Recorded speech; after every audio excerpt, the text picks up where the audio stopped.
Howdy, y'all. As Alden disappears, welcome to Liberty Libations number 93. I have no idea. Alden's just went pitch black.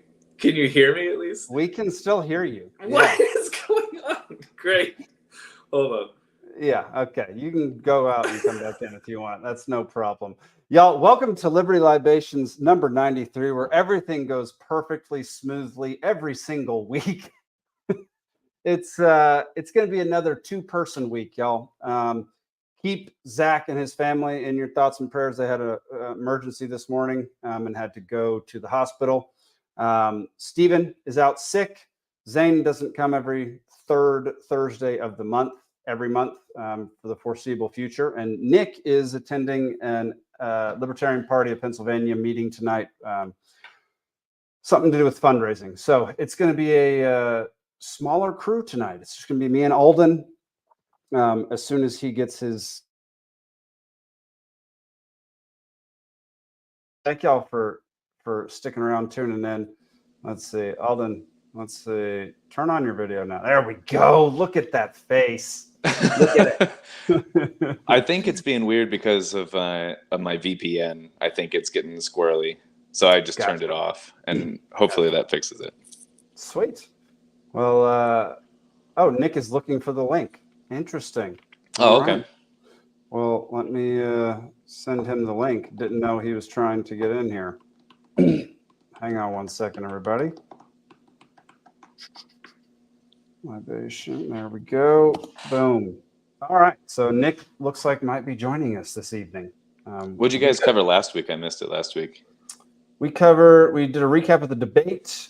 Okay. That makes sense. Yeah. Yeah, I don't remember what else we did, but probably mostly that. Then, did you guys get into like the whole Diddy thing at all yet, or we have not gotten into the Diddy thing? Okay, that is a rabbit hole, man.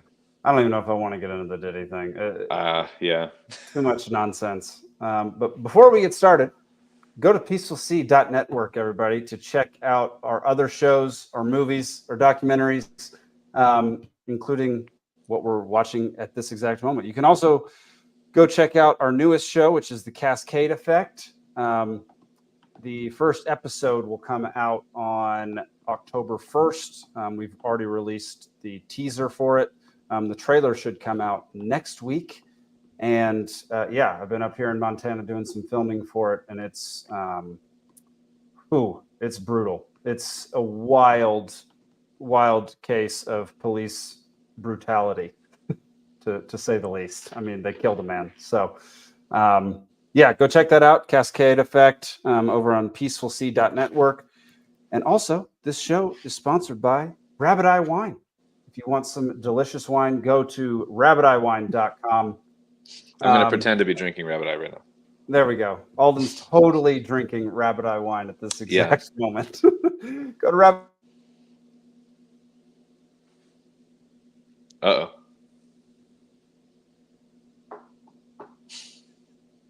Oh, no. Oh, there he is. Or pick it up at your local package store if you live in the state of Georgia. Y'all, it has been just a crapshoot of a day. It's been a day, yeah. Just to give you a short summary of what my day has been. Woke up at 6:30, went to our build site to build our roof. Got a little bit of it done. Had to go into town to work on a live production that I'm working for another company in town. Had to reroute a bunch of their cable. I mean, just an insane thing. Then had to stop off, get a new tire. Because I just pictured the Lampoon's Christmas, the ball of the Christmas lights. Like I pictured you doing that for an hour. But dude, it's wild. And then drove an hour back here after getting a new tire, which took way too long.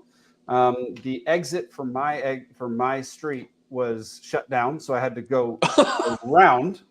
And then finally made it here 1 minute before we went live. So bear with us if it's not going to go well tonight. Yeah, this feels like the Clerks moment with like I wasn't even supposed to be here today because originally you had tried to like take the day off because there's so much going on, but it just wasn't in the cards. What up, Hannah? Thank you for joining in. Hannah, am I playing Hannah this week? I think I am. Grumpy Let me verify him. Jake has a list of regulars he could invite, but he hates us. That's exactly right. That's exactly right, Grumpy. Alden, what are you drinking tonight, man? Just a bottle of Washington Cab.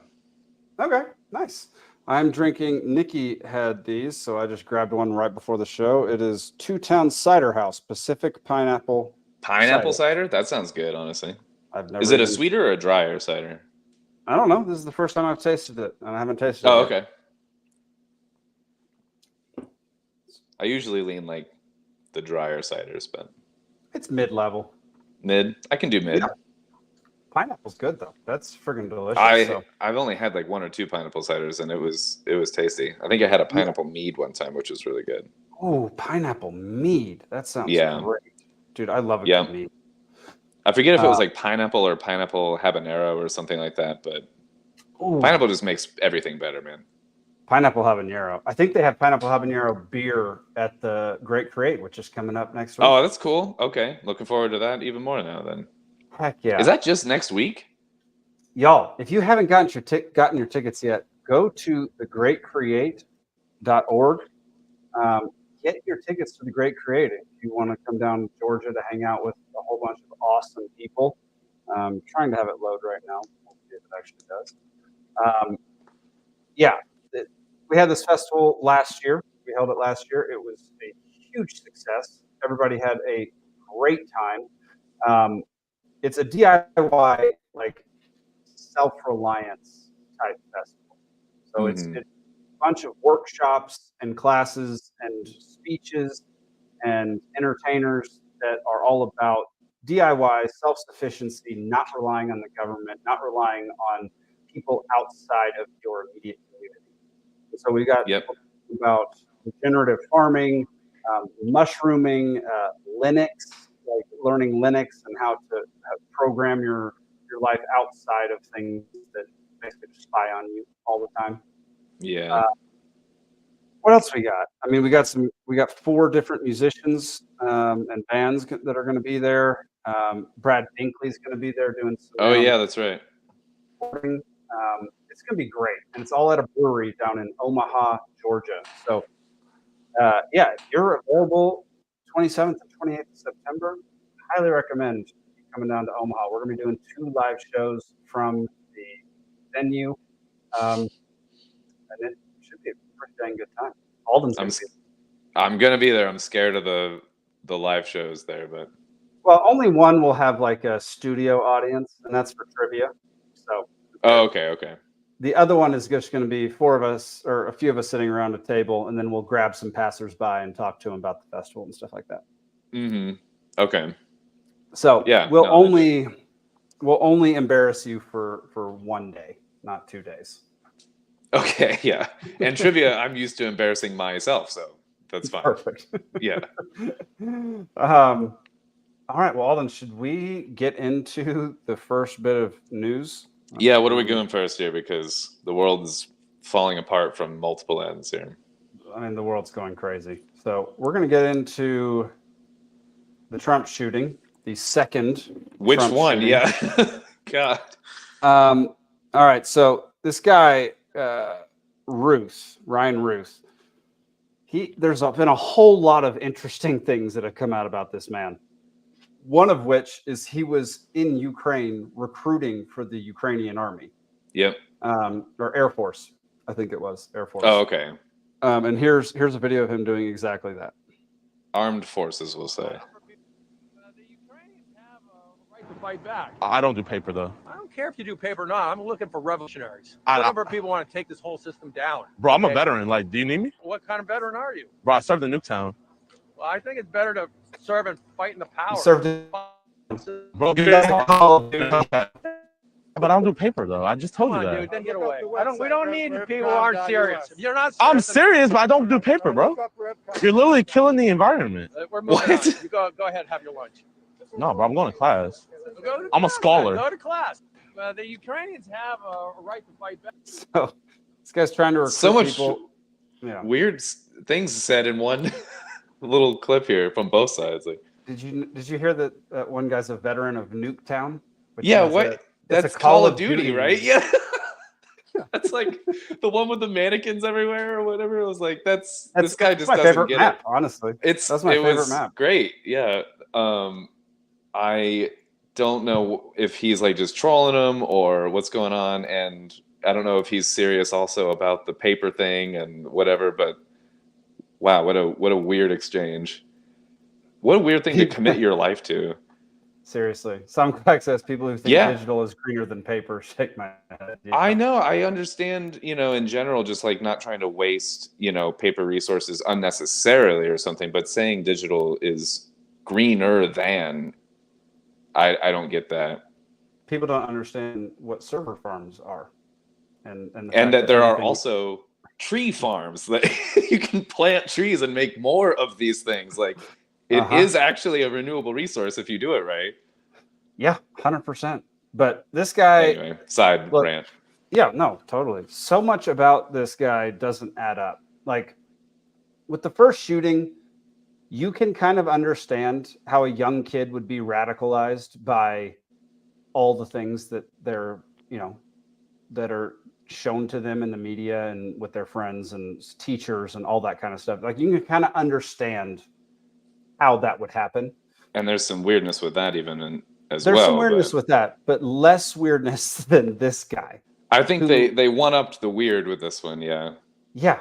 He's in D.C. and Kiev to provide soldiers for the war effort, which is something the CIA would totally be on board with. Yeah. He's also isn't he the author of a book about the Ukrainian war? I think it's called I wrote something down. Oh yeah. Ukraine's Unwinnable War. So you write a book called Ukraine's Unwinnable War, but now you're recruiting for the war. So you're recruiting for an unwinnable war, according to you. Like, that's weird. He wrote that book? Is that what you're saying? It's on Amazon. Amazon took down all the reviews of it and literally won't let people review it right now, which is interesting. People have tried to put a review and it won't let them add a review to it. Just saying. It's fishy. Interesting. That is fishy. Yeah, it's weird. Let's see. Here it is. I'll pull it up here real quick. Yeah, you're right. Mm-hmm. Ukraine's unwinnable war, the fatal flaw of democracy, world abandonment, and the global citizen, Taiwan, Afghanistan, North Korea, and the end of humanity. And the end of humanity. What is this book, man? Synopsis. I don't know. So, or is that all the title? Oh my God, that's all the title. Yeah, that's all the title. That's literally the longest title I've ever seen. So I was living under a rock all week, and that rock happens to be a big mountain in Montana. I was living under a rock shaped like my parents. Yeah. They were here this week. So I didn't hear much about this until yesterday when I started actually doing research into it. And for those who don't know, who are like me, who didn't pay attention to anything, this guy was hiding in the bushes at the Mar-a-Lago Golf. And was stopped before he got one shot off. But he was there with a rifle, ready, I think an AK-47. It was an AK-47. They're saying AK-47-like gun. I saw someone post a picture of the model. Supposedly, I still have to look into this more, but it looks Russian-made, but it looks more like a longer barrel, like a sniper, like the Dragunov-looking kind of thing. So if it's not an AK, then it's AK-like. I think people are trying to make the connection with that it looks like a Russian-made firearm or something. I don't know. Yeah, look. I'll see if I can find it here. It's the second assassination attempt on Trump that we have heard of. We're going to talk here in a minute about a third that seemed to have been brushed under the rug. I have not heard anything about this except from what you had mentioned, that there may have been even a third. So This is news to me. So the attacks, they're getting weirder. Like this one especially seems like everybody had their theories with the first guy. I even forget his name at this point. The guy on top of the building. Thomas Crooks. Thomas Crooks, yes. I remember it because Crooks is a hilarious name for a accused shooter. Yeah. So the question is, are these people acting alone? That's that's my biggest sorry. question. No, go ahead. Yeah, my question always too, especially when it's like, some kid like did this all on his own, and it almost looks as if they don't want to find him and stop him in time when there's like over 2 minutes worth of people yelling that there's someone on the roof and Secret Service everywhere, and it's really weird. And since then, someone was talking about they were doing like phone pingings around this kid's house or whatever, and then some of the people that were like in that area, they also branched that out and kind of triangulate, like, of the only 6 people who were commonly like at his place, then where do those other people go? And they found through like 2 or 3 degrees of separation here or whatever, they found people that were at his house were also at this building that was really commonly an FBI like building of some sort. I don't know exactly what exactly that means, but FBI personnel frequent this building or whatever. So that was like something that was kind of odd in a development that I suspect already that, it just looks fishy, and it looks like you almost don't even want to, do your job in the Secret Service, or,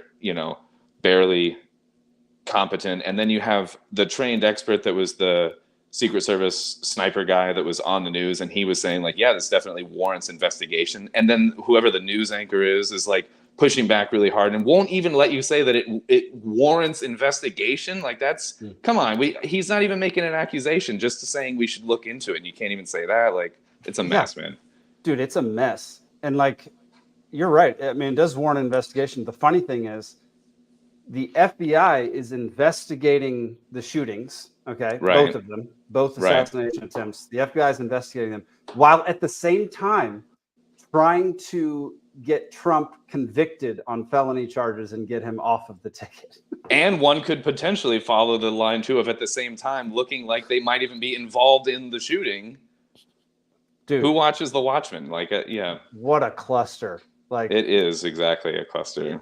It's insane. So almost makes you want to drink. It almost makes you want to drink. It's I don't know what to make of this Ruth character. He also supported, was it it's either Afghanistan, Iraq, or Syrian freedom fighters that were funded by the CIA. I don't know about that. I know that he was like donating to like Act Blue or whatever it was and stuff. That too. But he I think he was recruiting for one of those organizations as well that was completely funded by the CIA. What does he do for like a living? Because he spends a lot of his time doing something that I don't. He writes 291-page books and sells them for $3. Right. Yeah. That's that'll get you there, I guess. Yeah. I don't think he's valuing his time. It's a 291-page book on sale for $3. He that's honestly that's $3. Weird. There's almost as many words in the title as there are pages.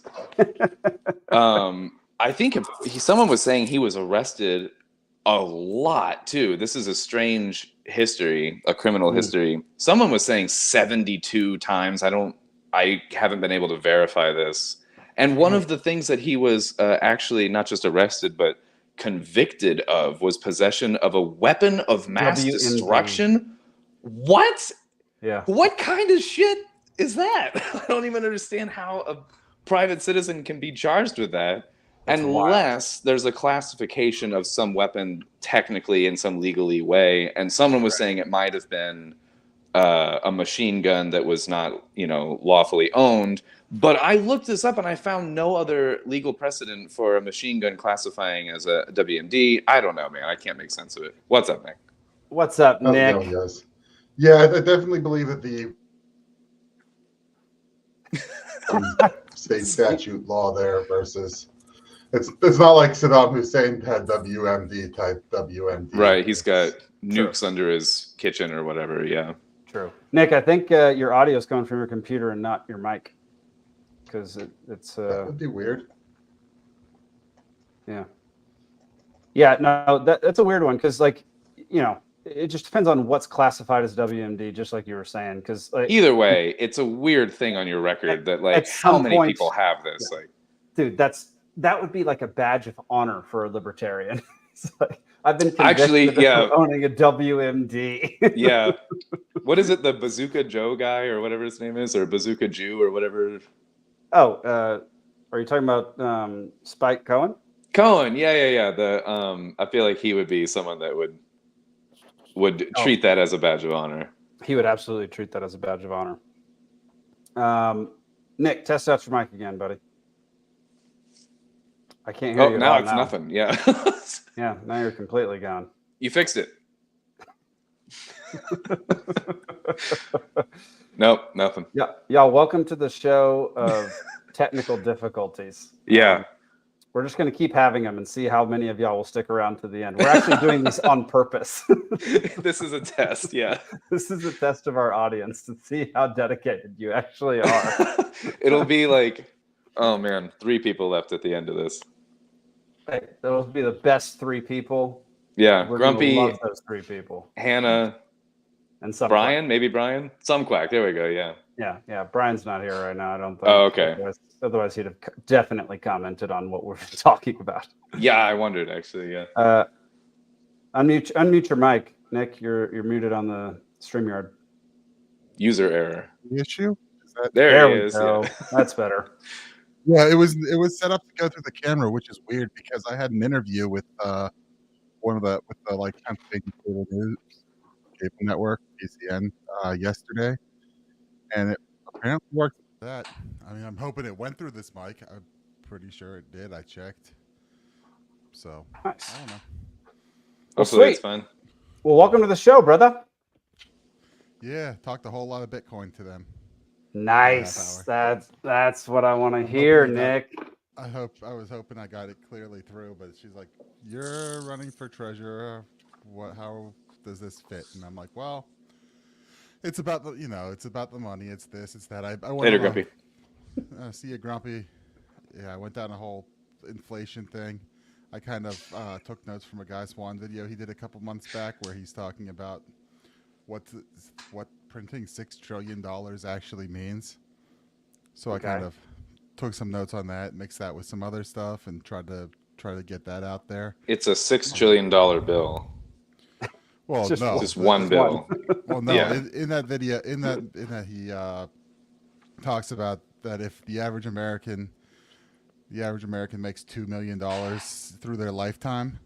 So if you multiply that, well, if you do the math there, that's printing $6 trillion is printing the lifetime earnings of 3 million Americans, Wow.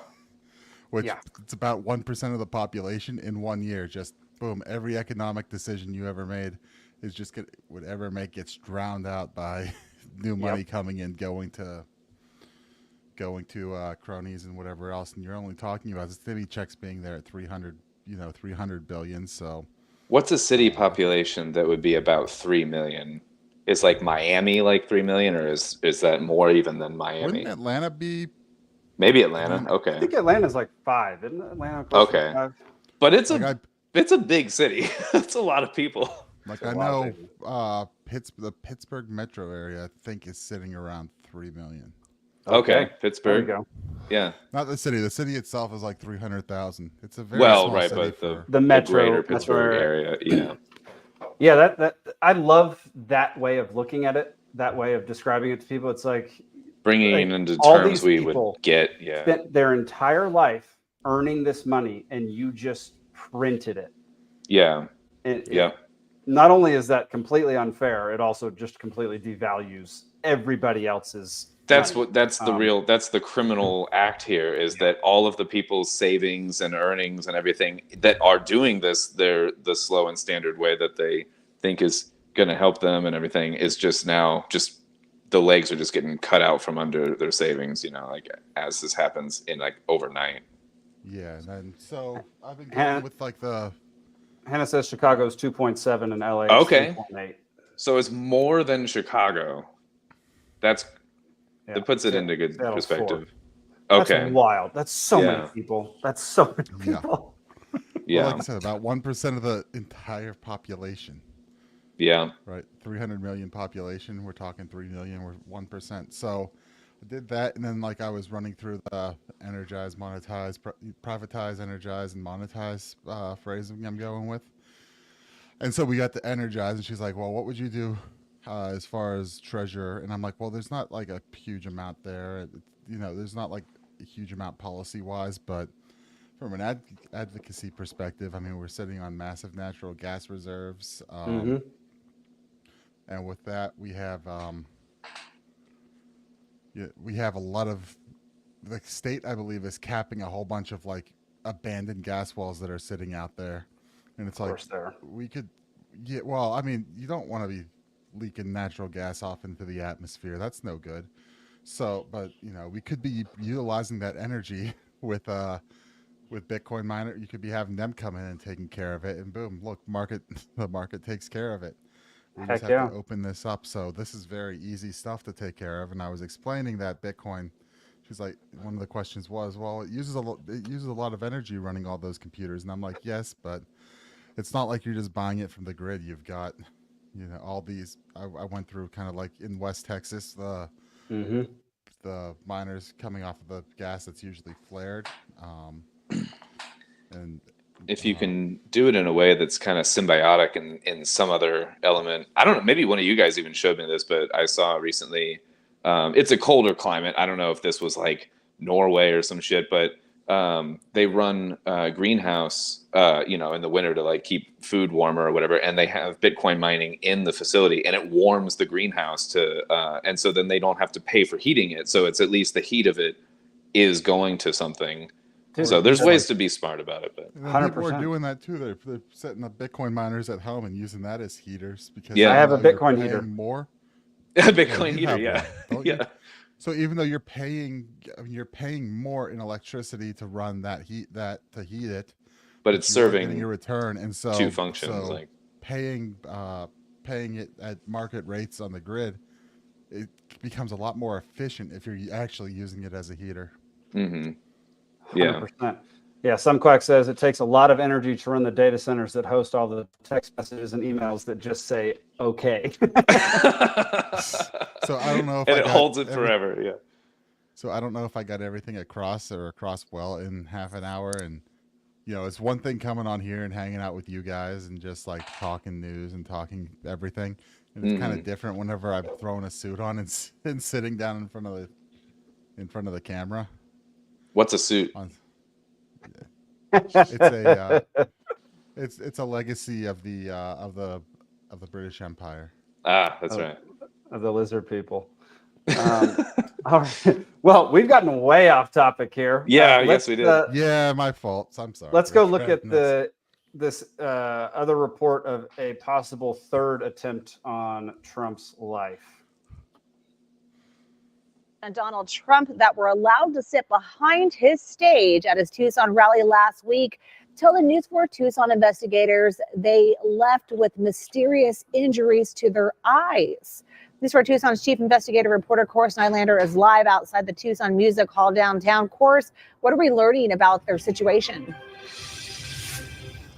Yeah, well, Monica, this is where thousands of people came out to hear former President Donald Trump speak last week. There was a group of 48 people allowed to sit on stage behind Trump throughout the event. They were split into two groups on each side of the stage. One side seemed to walk away without any issues, but multiple people seated near each other on the other side tell me that they had to go to the emergency room after they left the event. Here tonight, for the first time, the Trump campaign is confirming that they're investigating this situation. No taxes on Social Security benefits. What he has to say. But the thought is that it was some type of gas attack. Mm-hmm. Gas I was thinking like chemical or acid, or I'm not sure. I don't know anything else about this, but. Yeah, but 48 people had to go to the hospital. 48? Which is wild. Wow. That's really strange, man. 48 went to the hospital. That's what that's what they just said when they were reporting. That's kind of wild. Was this after the golf attempt thing or whatever? This was dadgummit, when was he in Tucson? This was before the Tucson or before the golf trip. Okay. Yeah. So it's kind of coming out like retrospectively, that it might also qualify as some kind of an attempt. And didn't I see reports of explosives or potential explosives being found in the vicinity of a Long Island rally? Yep. They're investigating that right now. Actually, they just released a statement saying they found possible explosives near another of his rallies. So, yeah, I mean, the whole point of this segment of the show is for me just to say, like, they're not going to let this guy be president again. Like, they're just not. There have been already 2 100% confirmed attempts on his life. 2 that seem to be pretty legitimate that likely happened. How many times is this guy going to get attacked before somebody actually succeeds in doing it? Like, it's wild. Go ahead. My only pushback on that is really just hypothetical. I don't necessarily take this particular stance, but is it that there's this many authentic attacks? Or is it like part of the facade, part of the charade? You know what I mean? Is it like building up some drama in some way, and where he could actually win and rally, but like have this like support building because of it or something? I don't know. I'm just throwing. Yeah. Do you think that after the first one, maybe the first one was real, and then he was like, "Oh, I got so much sympathy and attention after that. Now I'm just going to orchestrate a whole bunch." Does it himself.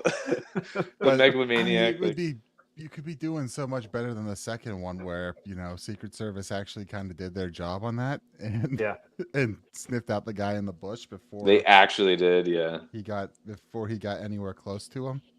So that's not a very good attempt.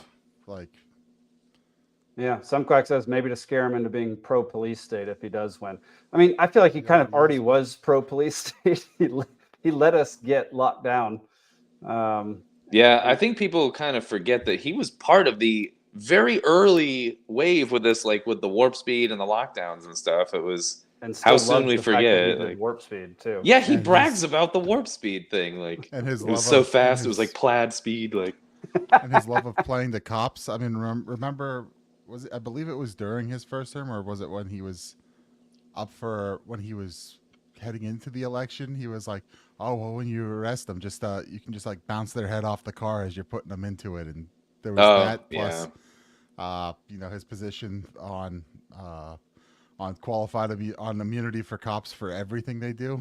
Yep. Yeah, I mean, rich people are often like in this position because like the law doesn't pertain to them in their mind anyway, and so like they don't care what the police state does. And so I've seen this a lot with people that are millionaires or whatever, is that they don't care 100%. And you can go I don't back want to say all, but I've seen it before. But it's definitely not all, but Nick's right. Like he's said these things in the past and done these things in the past that are very anti what Republicans are supposed to be, and absolutely anti what America is supposed to be. That's why there are some people still that will say, as Republicans, that they will reject him or denounce him as a Republican.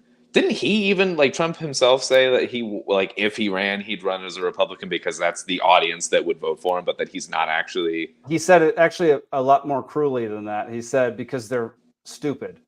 Oh, so I'm even being nicer about it, but yeah, he's like throwing his own audience under the bus basically and saying they're dumb enough to fall for him and vote for him or something. And he was a New York Democrat, and then what was it, Reform Party or some other party that he was looking at running it in the 90s?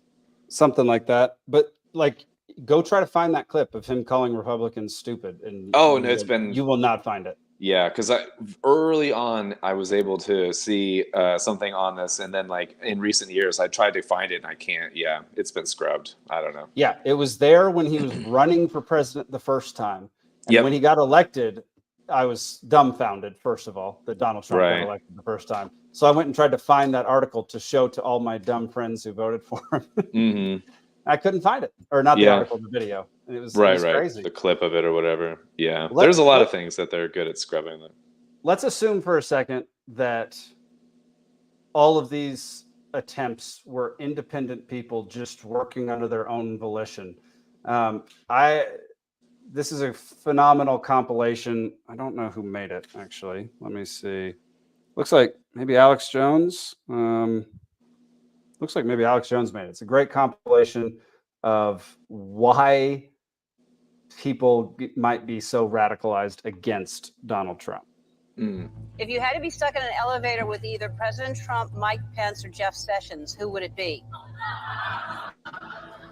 Does one of us have to come out alive? Oh my God. The worst laugh of all time. Press always asks me, don't I wish I were debating him?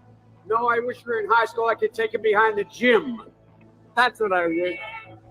I said, no. I said, if we were in high school, I'd take him behind the gym and beat the hell out of him. I just don't even know why there aren't uprisings all over the country. Maybe there will be.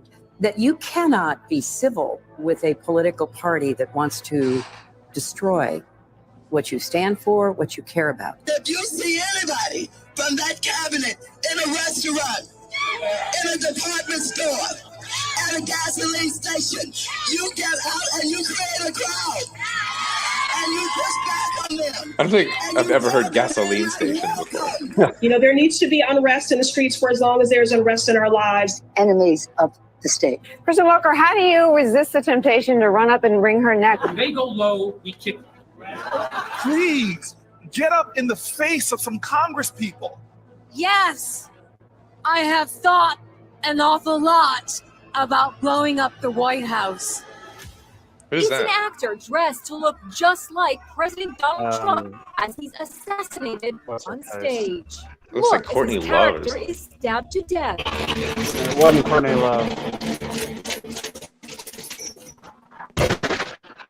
I also think there are Americans who are engaged in this kind of propaganda, and whether they should be civilly or even in some cases criminally charged is something that would be a better deterrent. Now I'm as there's stuck. unrest in Now our I'm lives. stuck. Who? I cannot. I'm blanking on her name. Who is that chick? I have no idea. That was that Madonna? Madonna. Goodness Oh, thank you, gracious. yeah. Why could I not remember that? Anyway, this goes on for 3 full minutes of you can't, I mean, there have been so many memes about this and multiple shows have talked about this, but you can't call somebody a threat to democracy, a threat to your way of life, literally Hitler, this terrible person who's there to ruin your life and destroy all your rights, and then not expect people to try to kill this man. And then once they try to kill this man, you say we don't support violence against anybody. Right. No, I totally hear that. I hear that case where it's like breeding that type of culture of aggression with the way that the news and media and Hollywood and everything is kind of like talking about even just this one particular person, you know, or certain issues or what have you. But yeah, I still wonder though if there's something, you know, there is that. I think that's undeniable. That's certain the like, you know, milieu or whatever, like in the news and in the culture, like that is happening, and there is going to be organic following along that. But kind of like we've talked about with certain riots, where you're like, where'd this pile of bricks come from? Where like it only takes like one person to start the thing and then a bunch of people to follow. Like, I still wonder if there's like that one planned, placed instigator kind of a situation with this. You know, are there copycats? Like, you know, or like, I don't know. I don't trust fucking anybody. And I certainly don't trust my government. I don't trust the goddamn FBI or the CIA. And I've seen them do it before with things. And I have a hard time believing that it's 100% just an organic, you know, just individual citizens just taking it upon themselves to do this. I'm not saying it can't happen. Me personally, I kind of lean toward at least leaving the door open on that they've had help. Especially things that are more complex, like if there were, you know, like a report of explosives near a rally.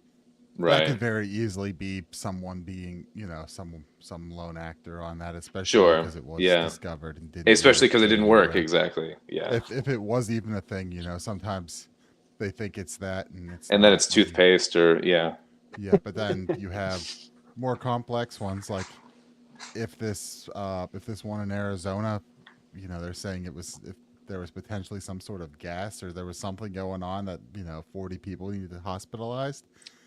Yeah, that takes a level of access that normal people aren't going to have. Mm-hmm. Someone kind of like having the inside look nanothermite for the venue. in 9/11, but Yeah, there's a level of access that doesn't exist. And then the two attempted shooters that were, you have one, and who knows, you got a kid appearing in a BlackRock commercial.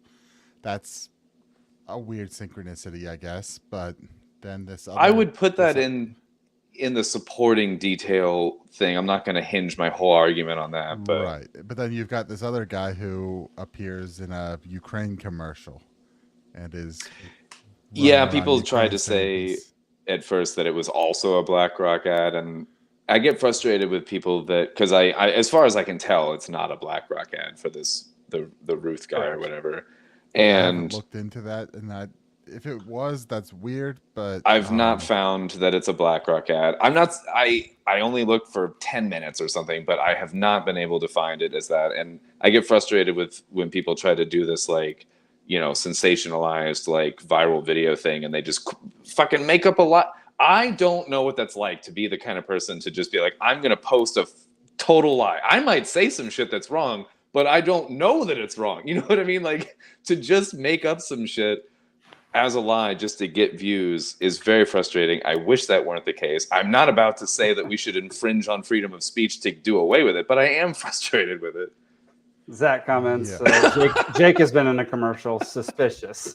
Yeah, watch out. How many Americans are going around or walking around Ukraine, during this war, trying to recruit, saying that they're going to recruit XYZ, or they're working on helping Ukraine by, he was saying that he's trying to get Afghan fighters to come fight Russia and Ukraine and all this stuff. Yeah, and that's you don't have. The CIA is not watching this guy, hasn't interacted with this guy. I have a very, very hard time believing that he has not been spoken. That someone of this intelligence has not spoken with him. Yeah, agreed. I really think that's was someone that has had like 70 arrests and has written a book on this and is actively in Ukraine and has apparently a WMD conviction of some whatever classification. Like, this guy, if he's not on the radar, who is? Who are the citizens that are worth looking at more than this person? Well, and then agreed with Grumpy though.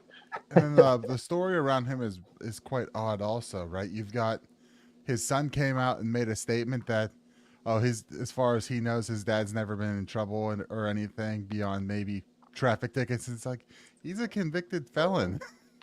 It has public record level for barricading knowledge. barricading himself inside of his business while armed after a police chase, I believe. Is that right? I didn't even know about that. I think that was like what it was, and and he was well known to the police in the area of North Carolina because they were interacting. As you would be if you had that many arrests. Right. So it's like, how does his son come out and say, "Oh, I've never known him to be in trouble for anything," when it's like, I don't know. Seems like a whole lot of people do know that. Yeah. Yeah. So it's all weird. Maybe he's just the world's best troll, because he's out there recruiting for Ukraine, but then writes a book called "The Unwinnable War" in Ukraine. That's already ridiculous. Just hides in the bushes at Mar-a-Lago and doesn't actually take a shot. Like, the whole thing's weird, man. Yeah. The whole thing's strange. I don't really know odd. what to think about him. So if there was no shots, what was Trump was saying that there was like 4 or 5 shots? Was that then Secret Service shooting at him or something? Because Trump was quoted as saying there was 4 or 5 shots. Was that Secret Service started shooting when they shot first? Yeah. Okay. Yeah. Because I don't remember him. Secret Service was the only one that shot. From my understanding, he didn't get a shot off. Yeah, that's what I understand as well. So the Secret Service then shot at a bush with a barrel out of it. His barrel popping out of the bush, and so they'll shoot at a bush with a metal tube coming out of it, but they won't shoot at a man on a roof. Okay, I'm perfect. I'm understanding now. Yeah, got it. The world makes sense. It makes perfect sense. Right. Well, in other news that makes a whole lot of sense, a lot of Hezbollah pagers blew up this week. Yeah. Here's a little video of some wounded folks. Just reading this. Missing testicles in Lebanon. Wild. Did it Hezbollah synchronize with other pagers and like blow up other people's pagers or something, or was there like a pile of pagers? Well, I don't know much about this. So no, so Hezbollah communicates via pagers. Okay, right. So maybe not all of them, but a large majority of them carry around pagers in order to, communicate. And so it seems like you can send a signal to make the battery overheat and basically explode. Okay.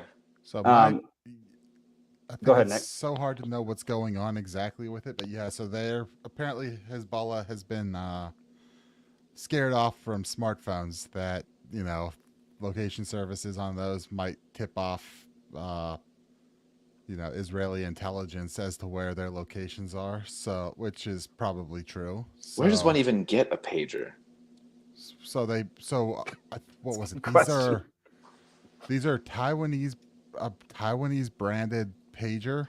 Okay. But they're saying that they licensed the name and everything and the manufacturing to a company in Hungary, I think, is what it was. So I think it's complicated. Are these newer pagers that are being made to old specifications, or are they like retro pagers? I'm not quite certain on it. Because I'm wondering what kind of battery. Do they have lithium batteries? My understanding on this is Israel I believe Israel may have intercepted them and Israel sells them.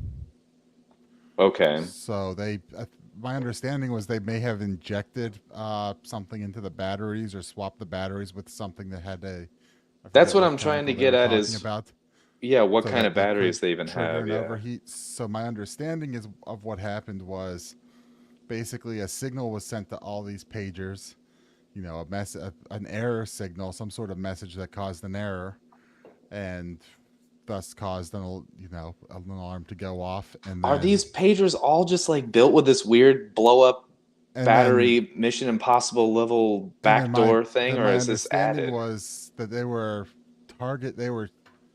when the error message went through and they went off.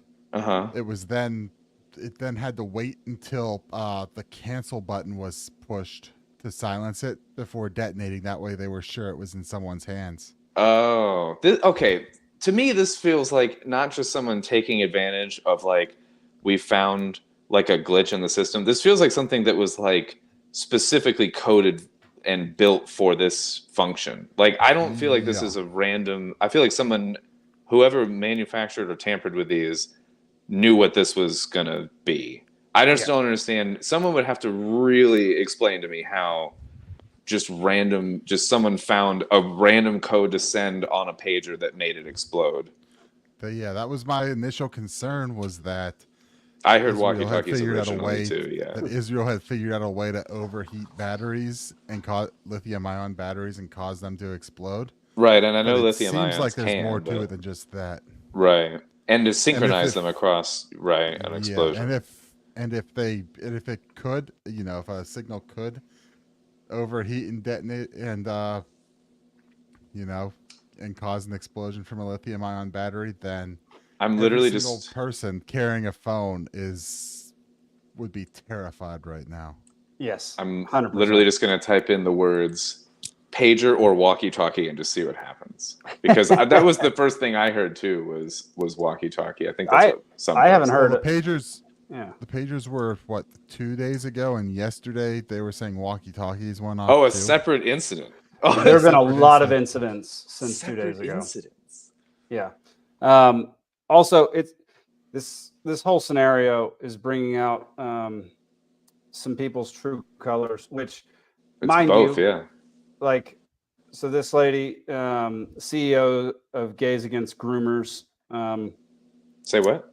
She's the founder, president, and CEO of Gays Against Groomers. Tweeted out, "I gotta say, terrorists being blown up by their Israeli pagers was not on my bingo card for 2024. but it has Right. absolutely been the highlight of this year. Beep, beep, bitch. Highlight? Why is it a highlight? Dude, this is what I'm saying. Like, so she tweeted this. Dinesh D'Souza said something basically about like, how does everybody not find this to be hilarious? Commenting on a video of somebody getting blown up. And it's like, look, I understand that, were injured and killed. Hilarious at all. I understand that, like, were at least injured yeah, in this, I believe. 100%, and definitely innocent people were injured and killed in this. There's been dozens of deaths, thousands of injuries, and like laughing about this, laughing about death in general, anyone's death is a horrendous thing to do. I don't care who it is. There's nothing good comes from that. You're basically scarring yourself and like becoming far more calloused to the other humans and human existence and people who think or do things that you object to morally. And that is a recipe for disaster. You then become what you are trying to speak against.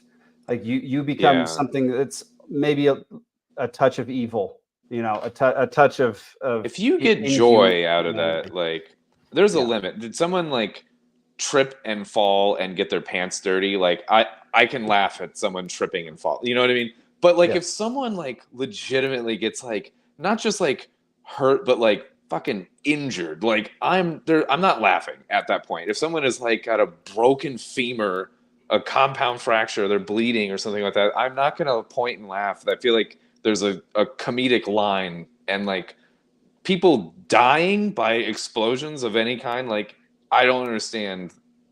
There's not comedy in that for me. I don't get that, but yes. No, I completely agree. Oh, here we go. Hang on a second. Here's some walkie-talkie stuff. So this is a later incident or like around the same time?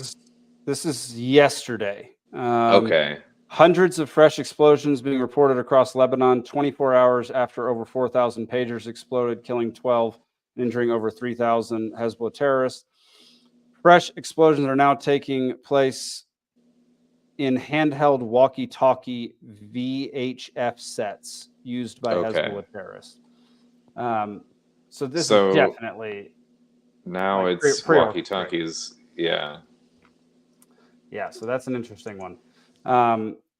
Yeah, I mean, I do not like finding joy in other people's suffering. I don't care who they are. This is what concerns me about when you have like the far left or far right type thing, you know, where if you ideologically believe one thing and someone opposed to you, you know, like on the other end of the spectrum believes another, just because you're that far apart ideologically, you know, like I don't like when people feel comfortable wishing harm on the other person, or like, you know, like with the just clip that you were just showing where people were basically doing that and basically saying and kind of almost like normalizing like it's okay to wish harm on so and so because they believe X. Like that's not, I don't get down with that. I honestly even have a hard time with it at the extremes, even with like Hitler or something like that, where it's like I don't celebrate anything that Hitler did, but I also don't want to like root for Hitler like being like murdered or like blown up, you know, like I want to see someone come to justice or whatever, and this is a whole other conversation because it's good people at the top never get justice usually the right way or whatever. But I'm not like, there's something still in me that like, even though I know someone has like done something wrong, like I'm not a proponent of the death sentence personally. One reason, again, that this is getting kind of like, this is 2 points now getting kind of muddied. But one is because I don't trust the system to do it correctly, and there are innocent people that die by the death penalty, and even just one is That's just reason already number for one. me. Yeah, it's 100%. just I don't trust the system. So, but even just on kind of moral grounds, outside, even if it was a perfect system, even if only guilty people were convicted and sentenced to death, I still just something feels wrong about the death penalty to me. I don't know. It's just something that I've always just had, and I just cringe at the idea of like someone wanting someone to die. Like the days where we used to like the town pastime was to go to the gallows and watch someone hang. Why? What do we get out of that? Like, why do we want to witness this? Why do we want someone to die or whatever? And like the violence made up on TV, so you have to go to the one place you can. Yeah, that's a good point though too. Like right, like going back to ancient times. I mean, the Colosseum in Rome and all the other gladiator battles you had, right? Yeah, those true. were. But like, there's something in human nature to it, I think. I guess so. Yeah, there could be. I think it's an evil side of human nature. And Alden, I cut out while you were in the middle. So while you were in the middle of talking, so please let me know if you already said this. But like, oh, okay. My thing is that the idea of the death penalty or rooting for somebody's death implies that you don't believe that there could possibly be redemption, and you don't. Yes. There's no possible way that someone could like. Make no mistake, people should pay for what they've done if they've done horrible things. Right. Yeah. However, if you just up and murder somebody because of what they did, they had no chance to. First of all, you did something terrible, but they had no chance. Now you did it, right? Yeah, but they had no chance to not necessarily redeem themselves, because redemption, there's no way you can redeem. Well, there's no yourself undoing. There's no what undoing. They've done, right? But seeing the error in your ways. Look, how many times have you? I've seen this dozens of times, where the mother of a kid who was murdered went and forgave and hugged the murderer after the trial was over. Mm-hmm. Yeah, like, it's a powerful that thing. Happens. It is a extremely powerful. The power of forgiveness and healing and coming and getting closure. Whether or not that person is, can make up for what they did doesn't matter. There's a far more spiritual aspect to it. Yeah, I'm glad you brought up the spiritual side too. Yeah, go ahead though. I'm sorry. Yeah, no, it's by saying you want people to die, no matter who that person is, you have abandoned the idea of any type of forgiveness. Yes, it appeals to more a personal vendetta of vengeance and not justice. And I'm not particularly religious in any conventional way, but we'll get you like there this. eventually, Alden. Maybe. I mean, I'm open to it. I'm just kidding. Well, I leave the door open. Yeah, you'll try. But I like this teaching. I like this teaching in, say, Christianity, right? Christianity doesn't have like the only, claim on forgiveness or whatever in the religions of the world, but it's something of Christianity that I've always liked, which is the turn the other cheek and the forgiveness thing. And I actually do think that something that's interesting with that is I even wonder if it's better for you ultimately, and the poison of vengeance and it eat away at your own soul.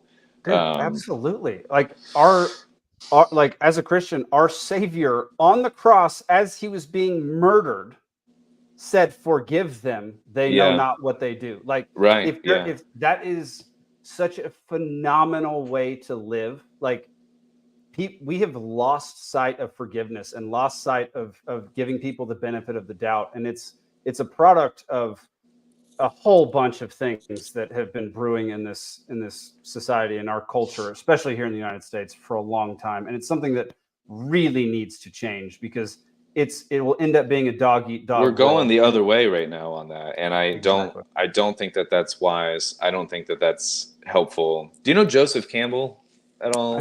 Yeah. Yes. I'm a big fan of Joseph Campbell, and he has a whole a special right before he died that he did, and one of the stories that he wanted to highlight that was interesting was, I'll do the very short version, but a Japanese story, very old Japanese story, like samurai days or whatever, and but a samurai was going to execute someone, and the prisoner right before he was gonna be beheaded or whatever, spit on the executioner, and the executioner sheathed his sword because he did not want to kill him while he was personally mad at him.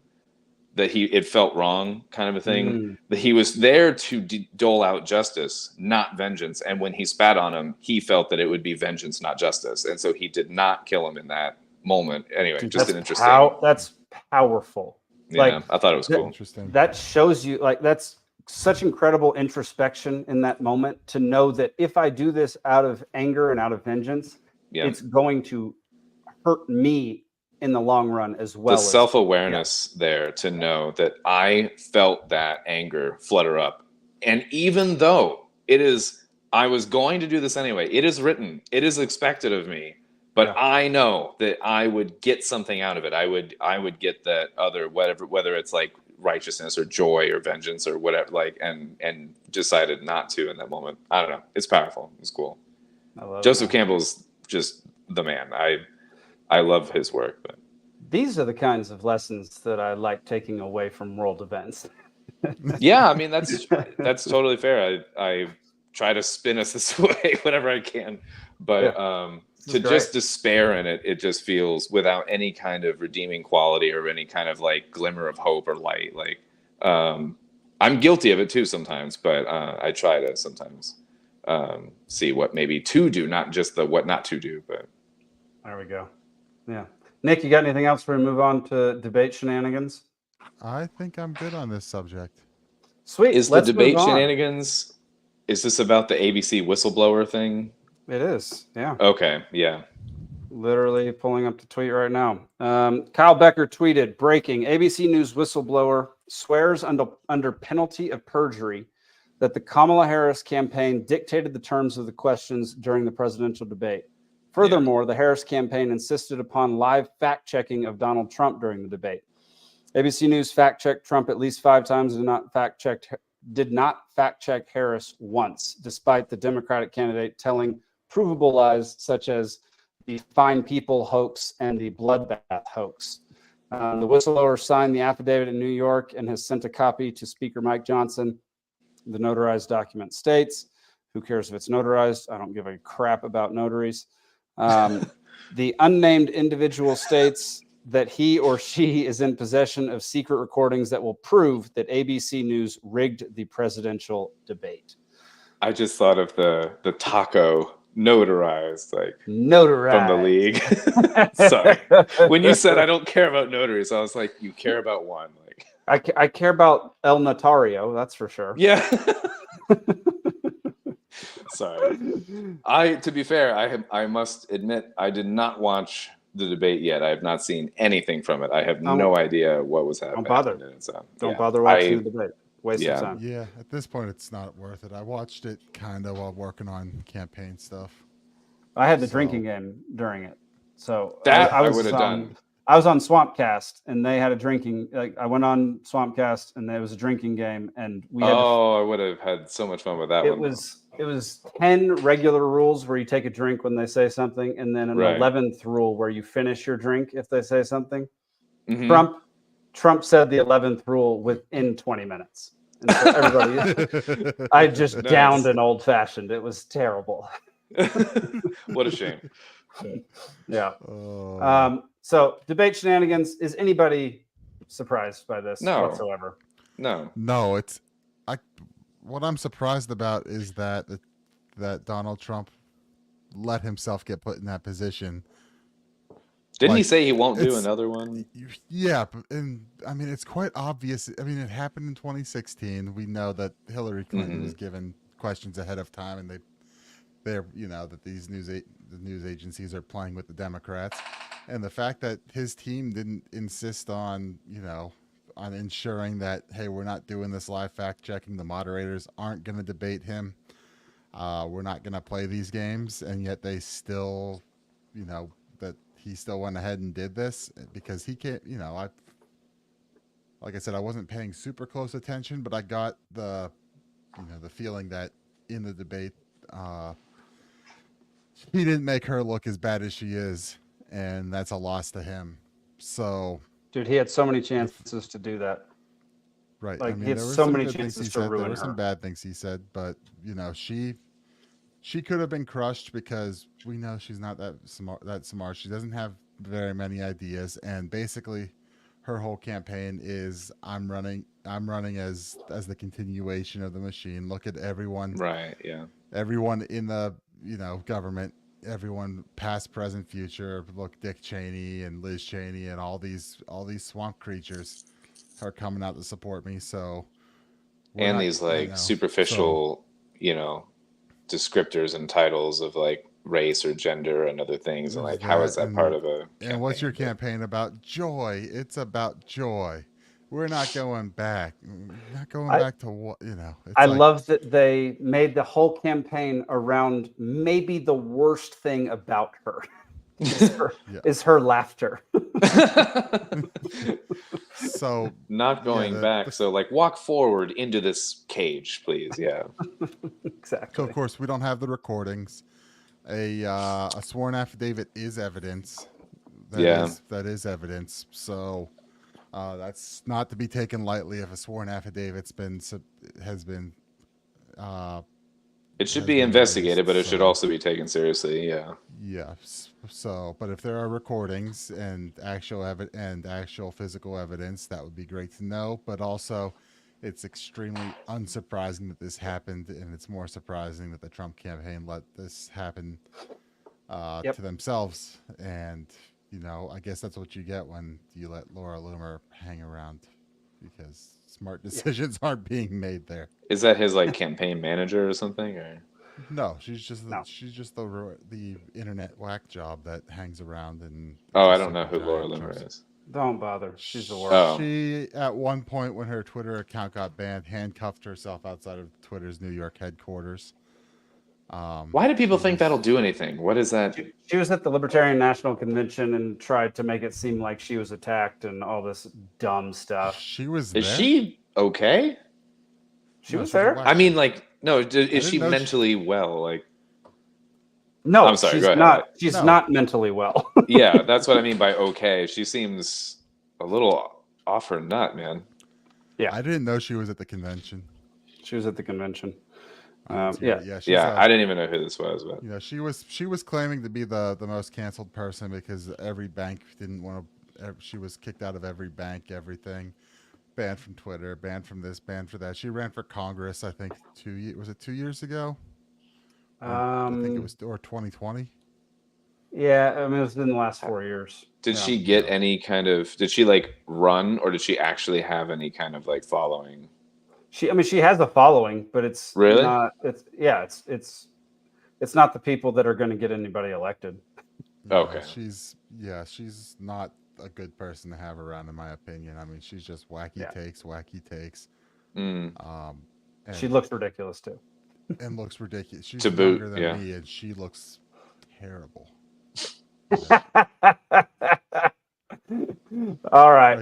She's like a year younger than me, and I thought she was like 10 years older plus. It's like a Daytona 30, like cigarettes and sunshine. Just Daytona 30. Yeah. That's great. That is so good. All right. We're going to go to a very modified form of. It's trivia time, everybody. Like I said, a win is still a win, right? A win is still a win.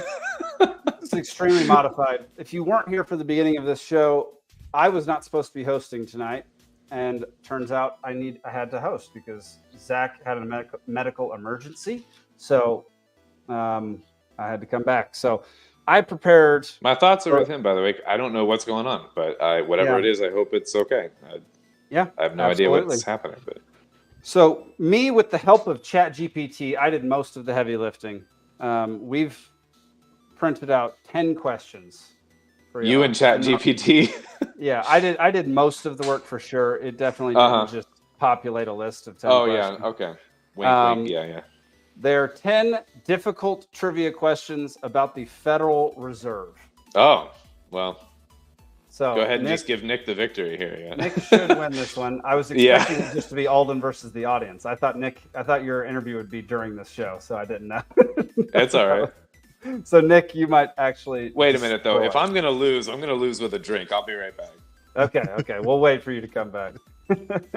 Yeah, Nick, you might get a 10-0 run on this. We'll see. I mean, you said you made them hard questions, so Yeah, I mean, okay, you might not get all 10, but you will definitely win.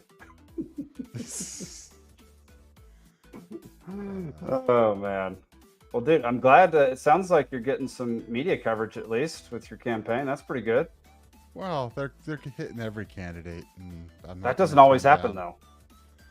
Right? Yeah. So it's a nice thing that they're doing it. I mean, PCN usually covers our convention, so like there's a good relationship between the party and PCN. So yeah, it's okay. Good that we, I'm not going to turn them down. All of our statewide candidates have done interviews at this point, as far as I'm aware. Our Senate candidate, our Auditor General, our Attorney General did one today with them. So nice. We're at least doing that, and there's that. And then we're doing like Twitter Spaces on the LPPA account every week. Oh, nice. On Tuesdays, and okay. We've been going through candidates, and I had a great one on Tuesday night. So after my interview, I recovered a little bit, and then I went and did a 2-hour space with one of our candidates who I had to host it because everyone else was busy, but he's running for state rep, and he's really tuned into like how corrupt the state government in Harrisburg is. Okay. So it was like a long class on all these details. And so now going through it, I'm trying to work with him, and we're trying to come up with like some sort of general plan proposal that we can put out there and blast as a media thing, do some big giant media blast with a on it, like, hey, here's our plan, we sign on to it, our state, our statewide candidates who can be involved with it, with setting policies from our perspectives on it, and any of our state legislative candidates can sign on saying, hey, I back this proposal. So now we're talking about figuring that out. So at least we can hit it right ahead of the election, like, hey, here's how they're screwing you, here's how they actually operate, and here's how we're gonna fix it, and at least maybe we can get some pressure on it. Heck yeah, that's awesome. I'll save a little bit of it. I'll go a little bit into it, into waxing philosophical. Sweet. All right. Well, let's get through this libations trivia. Audience, if you can beat Nick at this, kudos to y'all. Yeah. All right. I know I won't. So all numbered questions. You get one guess, and closest gets it. If you get right on the money, you get it.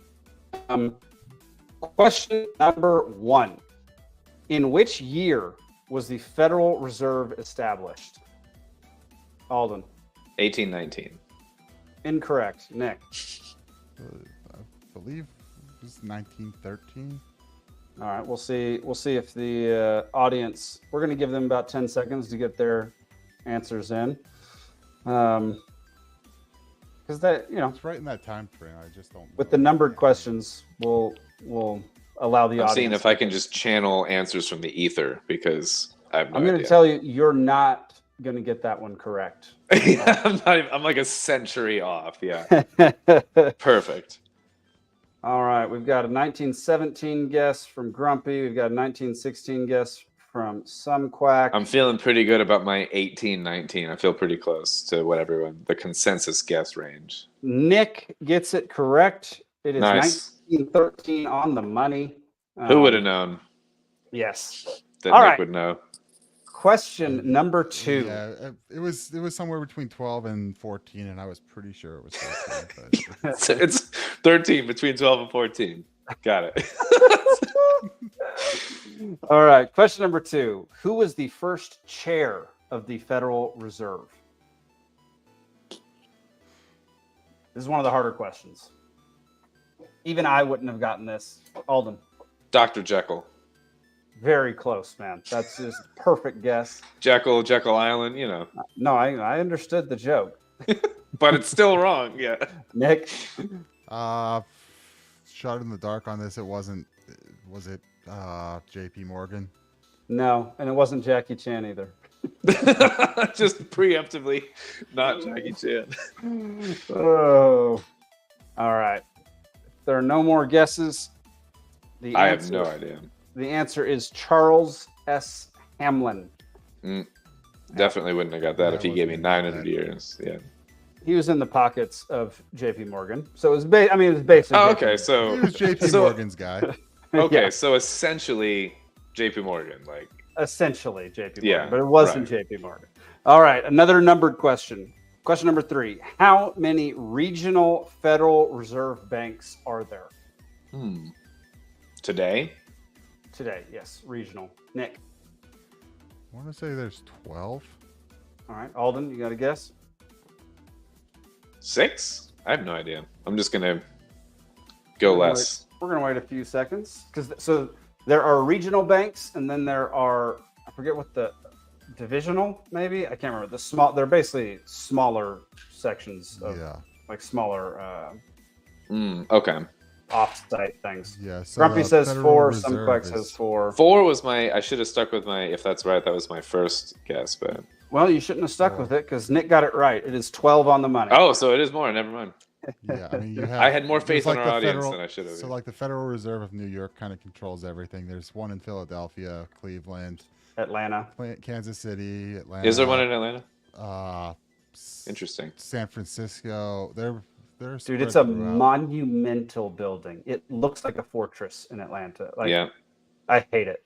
I hate driving past that thing. Oh, St. Louis. The Is St. Louis that- Fed's always the one that puts out all the data. Yeah, it is. Yeah. Is that the building in like the third Die Hard movie that they like raid the gold under or something? The Federal Reserve building. I have to rewatch that.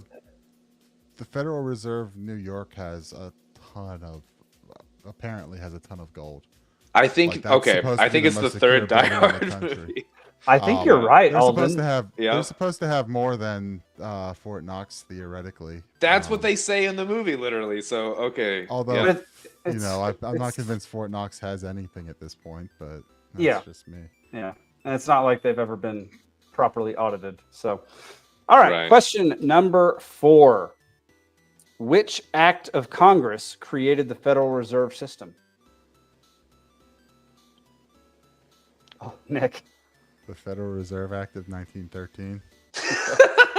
That's a good guess. I mean, honestly, if that's not it, it's the best Nope, guess. That's it. You got That it is right. it? Okay, there you go. Wow, I should have just put some 2 and 2 together there, but All right. What is the wait, name- I gotta know.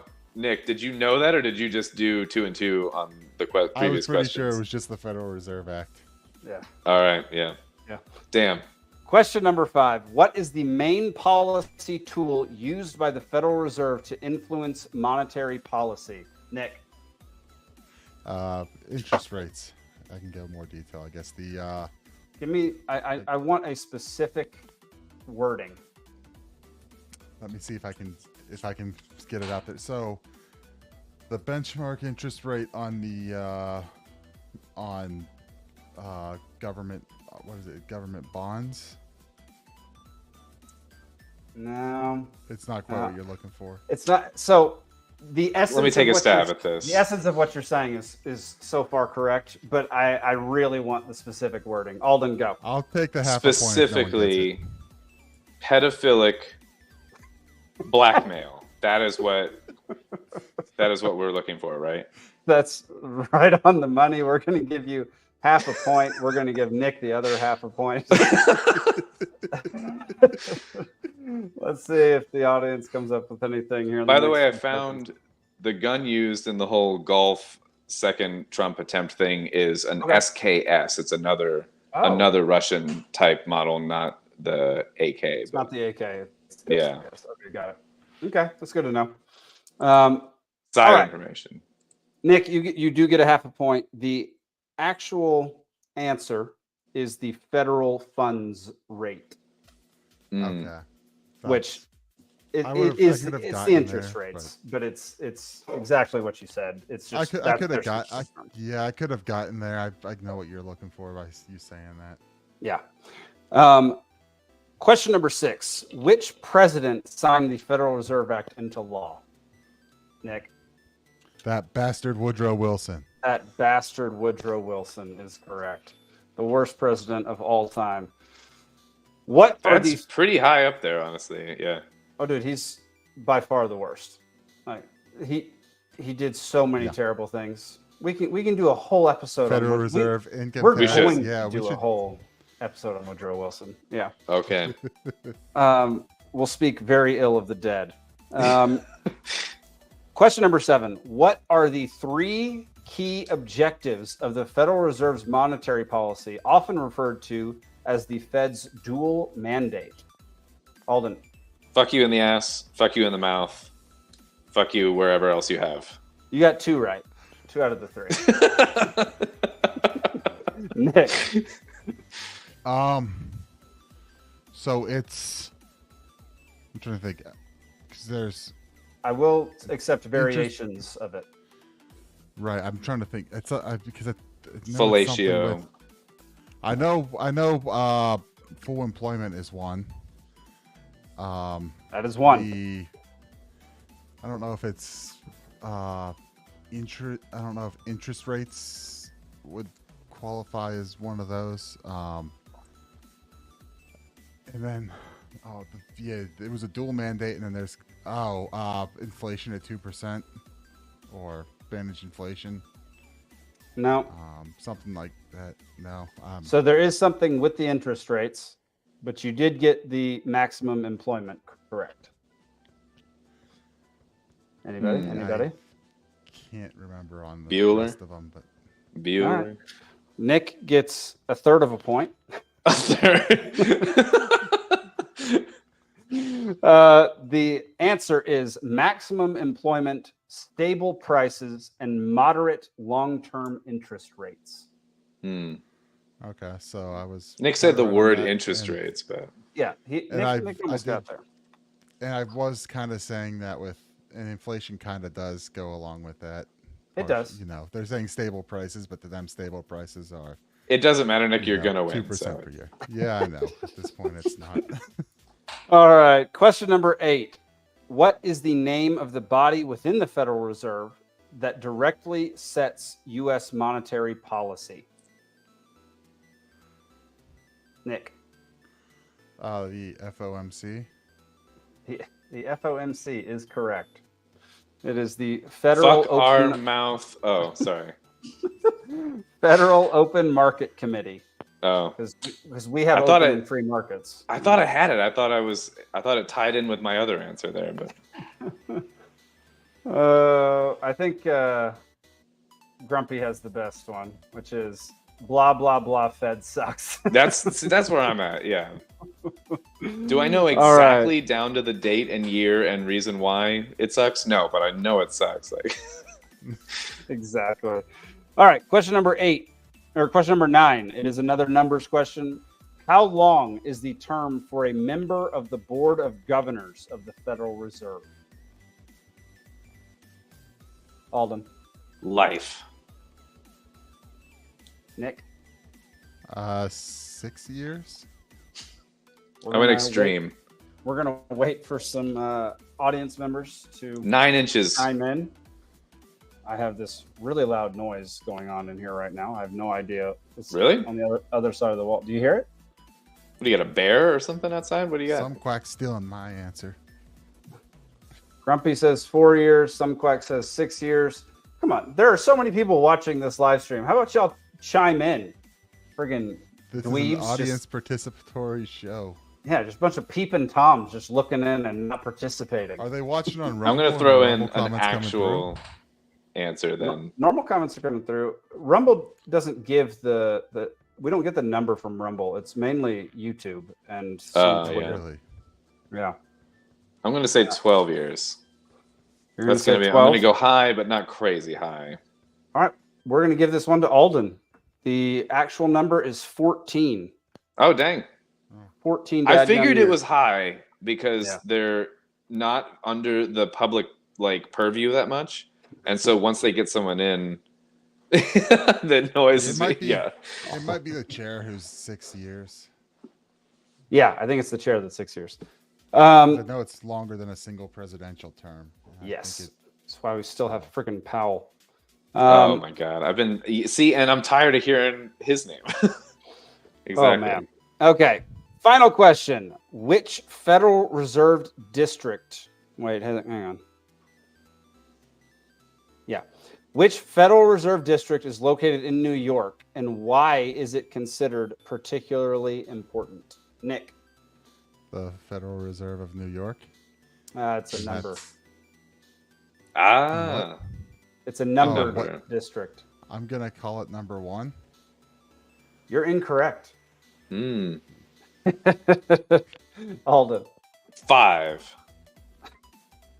And you said why is it important? I said why is it considered important? The main question was the first part.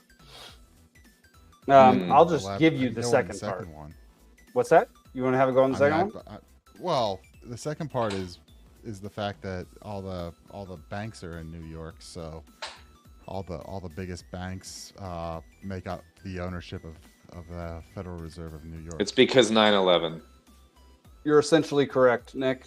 It is important because it executes open market operations and holds the largest share of assets and reserves.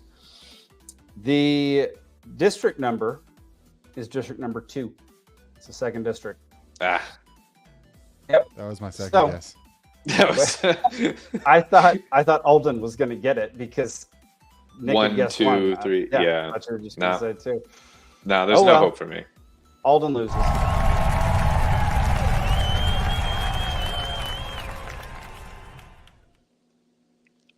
All right, y'all. Thank y'all so much for watching Libations Trivia, tuning in. Really appreciate it. We're going to move on to waxing philosophical. I take personal offense, by the way, to that you had me versus Nick on trivia, and you gave Nick his the topic he knows the most about on Earth. But look, this was not planned. Zach told me that Nick wasn't going to be here. But the way it turned out, it looks like you're a loser is basically what it is. Yeah. Before we get on, so Nick, I do want to hear more about your campaign. Before we get on to that, in the vein of the Federal Reserve, they just lowered interest rates for the first time in 4 years. Dude. Was it a half or Bitcoin went up? I think it was a quarter point. Wasn't it a quarter point? Okay. 50 bips. It's measured in bips. What did you say? Yeah, basis points. Bips. Yeah, bips. Bips? Yeah. See, I don't even know what the fuck that is. Why am I even here? So a basis point is 1/100th of a percent. Is 50 basis points is 0.5%. Yeah. 100 basis points is I was 1%. not playing. Yeah. So So look, y'all, this is so orchestrated. They have no business lowering the interest rates. It is a horrible mistake, and we can really get into that a different day because I don't want to bore everybody with Federal Reserve stuff for this more than 30 minutes of this episode. But the reason they're doing this is so that Kamala gets elected because they're trying to boost the economy, artificially inflate the economy. Yeah, make it seem like things are going well, so that people who are currently in charge get to retain their seat of power. I totally hear you. I don't think a cut right now is going to juice the economy. It will juice the housing market. That's what it's going to juice. It's going to juice the housing market. Isn't it the lender rate too? Yeah. In general, that rate will come down. So it was at 7 and it's dropping down to about 5 now. So it's happening. And I work in real estate photography.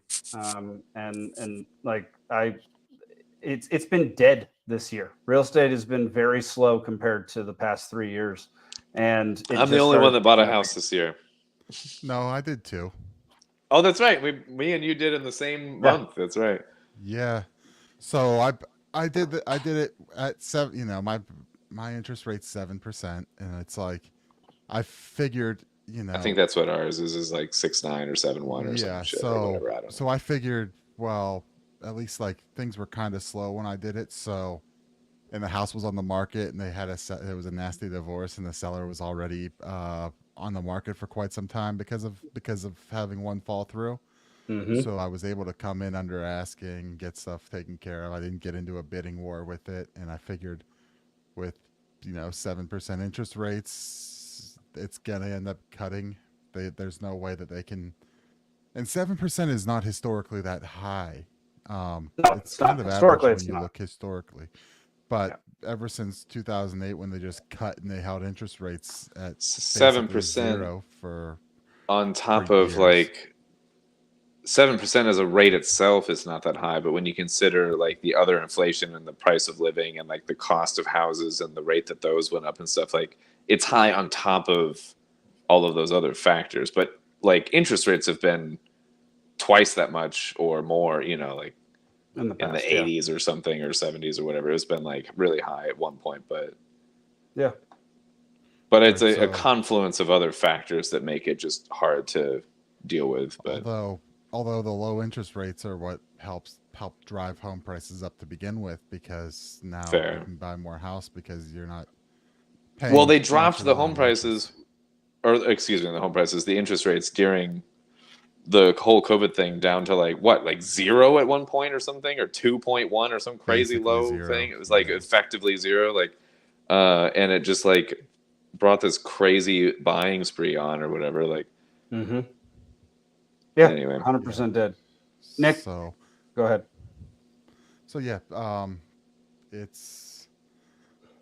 I mean, the good thing on this is Bitcoin started going up again. People, I think, are concerned on it, or at least there might be, or the exuberance of the markets has led more investment coming in. So, I believe it got up to 63. September's usually a slow month in Bitcoin. It's usually like October where things start 63 kicking. So, hitting an all-time high earlier this year, that I think we're starting to look solid on the Bitcoin gains. Heck yeah. I'm just We're thinking trying of to Super sell our Troopers house. now. Oh, that's right. You're selling your Yeah, house like we're this trying to month sell or our something. house. Like, Yeah, and we're going to take every bit of it, 90% of the sale price, and put it into Bitcoin. every bit of it. Yeah. You're selling the house in Atlanta, and what, you actually moving up to Montana? Mm-hmm. Yep. Wow.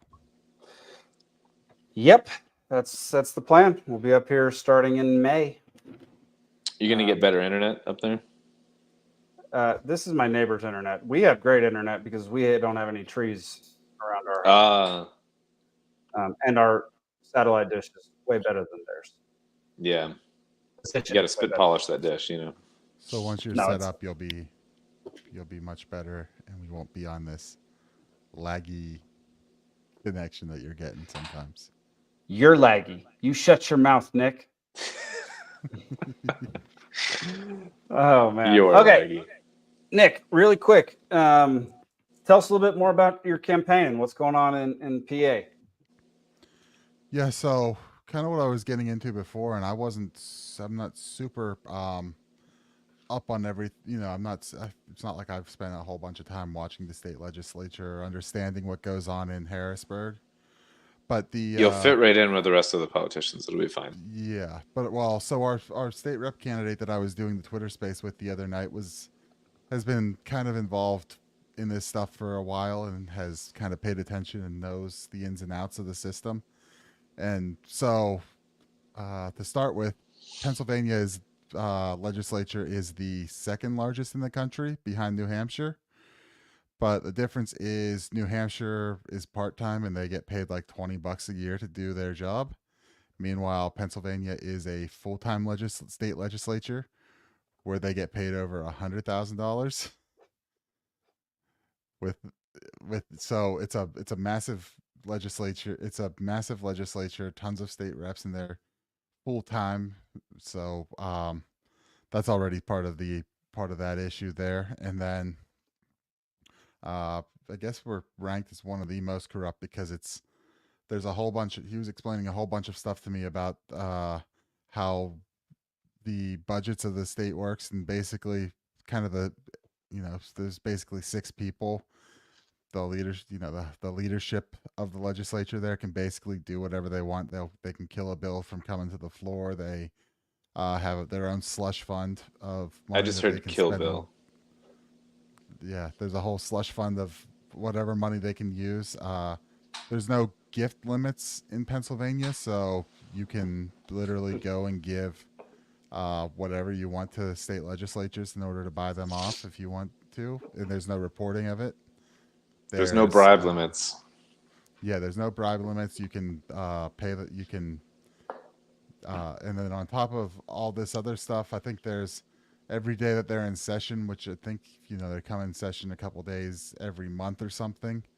When they're in Harrisburg, it's on top of the payment. I think it's $180 a day they're getting, and then mileage and everything else on top of that. So, like, he was explaining to me how messed up and all these issues going on in the state legislature. So we've been talking since Tuesday night and trying to get, use his work and try to boost that and come up with a plan, because he asked me, he's like, well, you're running for state rep for state treasurer.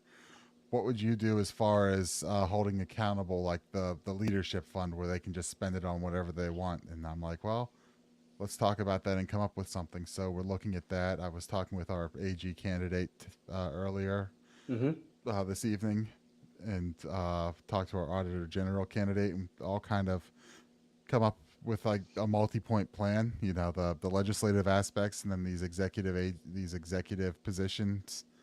How we would hold accountability for all these issues and what we would specifically do. So we're hit so that it gets hit from multiple angles, and then I'm hoping that we can have like a general proposal that we put out and go, all right, here's our plan, and let any of our get feedback from other state rep candidates and state senate candidates we have, let them sign on if they want, and kind of everyone present it as, here's our here's a plan to take care of the corruption in Harrisburg. So there's that. Dude, that's fantastic. Like I love, dude. One thing that I love about what's happening in PA is y'all seem to be far more organized than a lot of libertarian parties of different states, and actually doing things to kind of work towards our goals as a party. And I love that y'all have y'all got one of the bigger memberships, right, in Pennsylvania, as far as the Libertarian Party goes. Decent. I mean, those numbers were jacked up over the course of like 2021 to 2023 ish, just because out of state voting memberships were allowed, and it kind of became a flashpoint in the overall battle for the LP.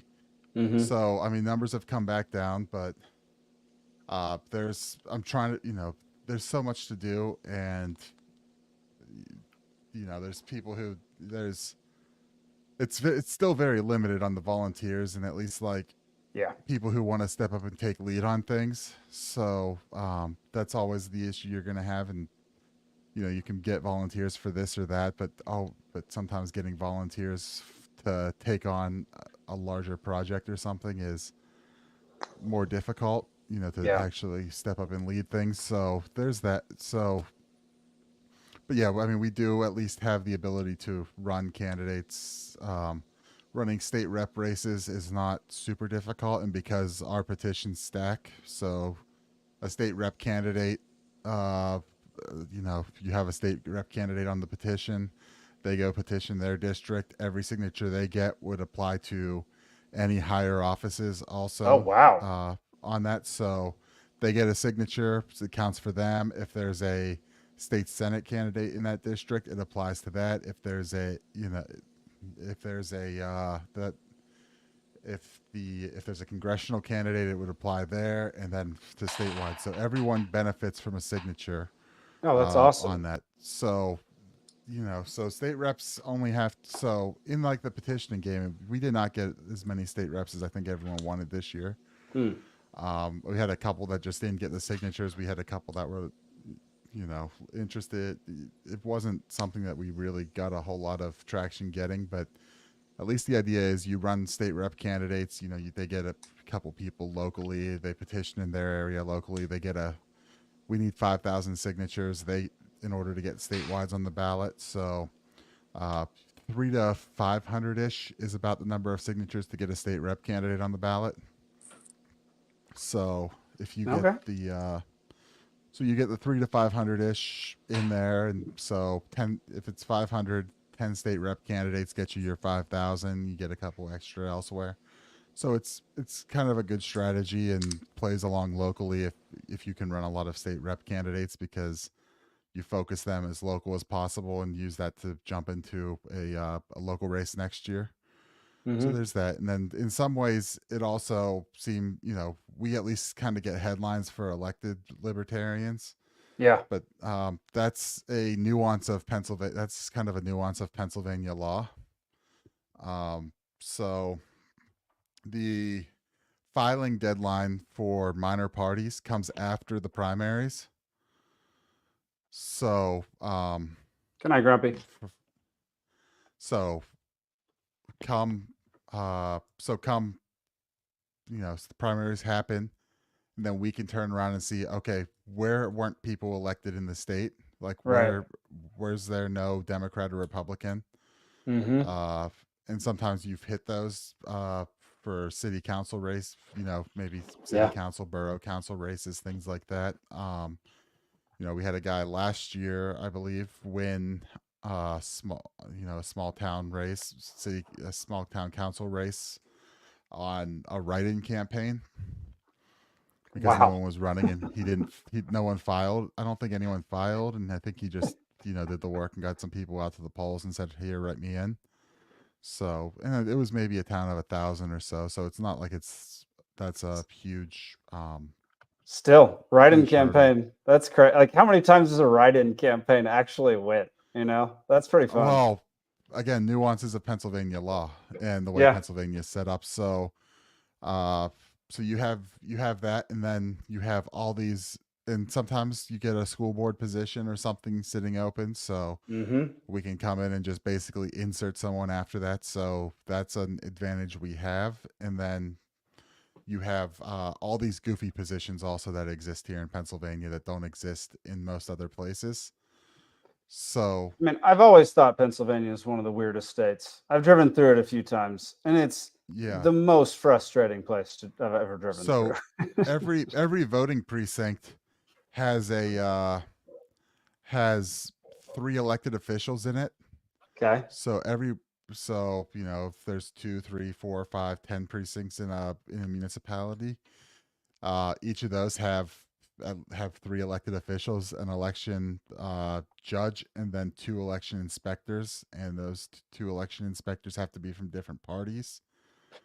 And then constables, there's auditors, elected auditors, and things like that, which sometimes auditors aren't really do much, because a lot of times they'll even try to stop you from taking the office because, we just pay a company to audit. And so it gets complicated, and we're trying to also figure out how to utilize these positions into something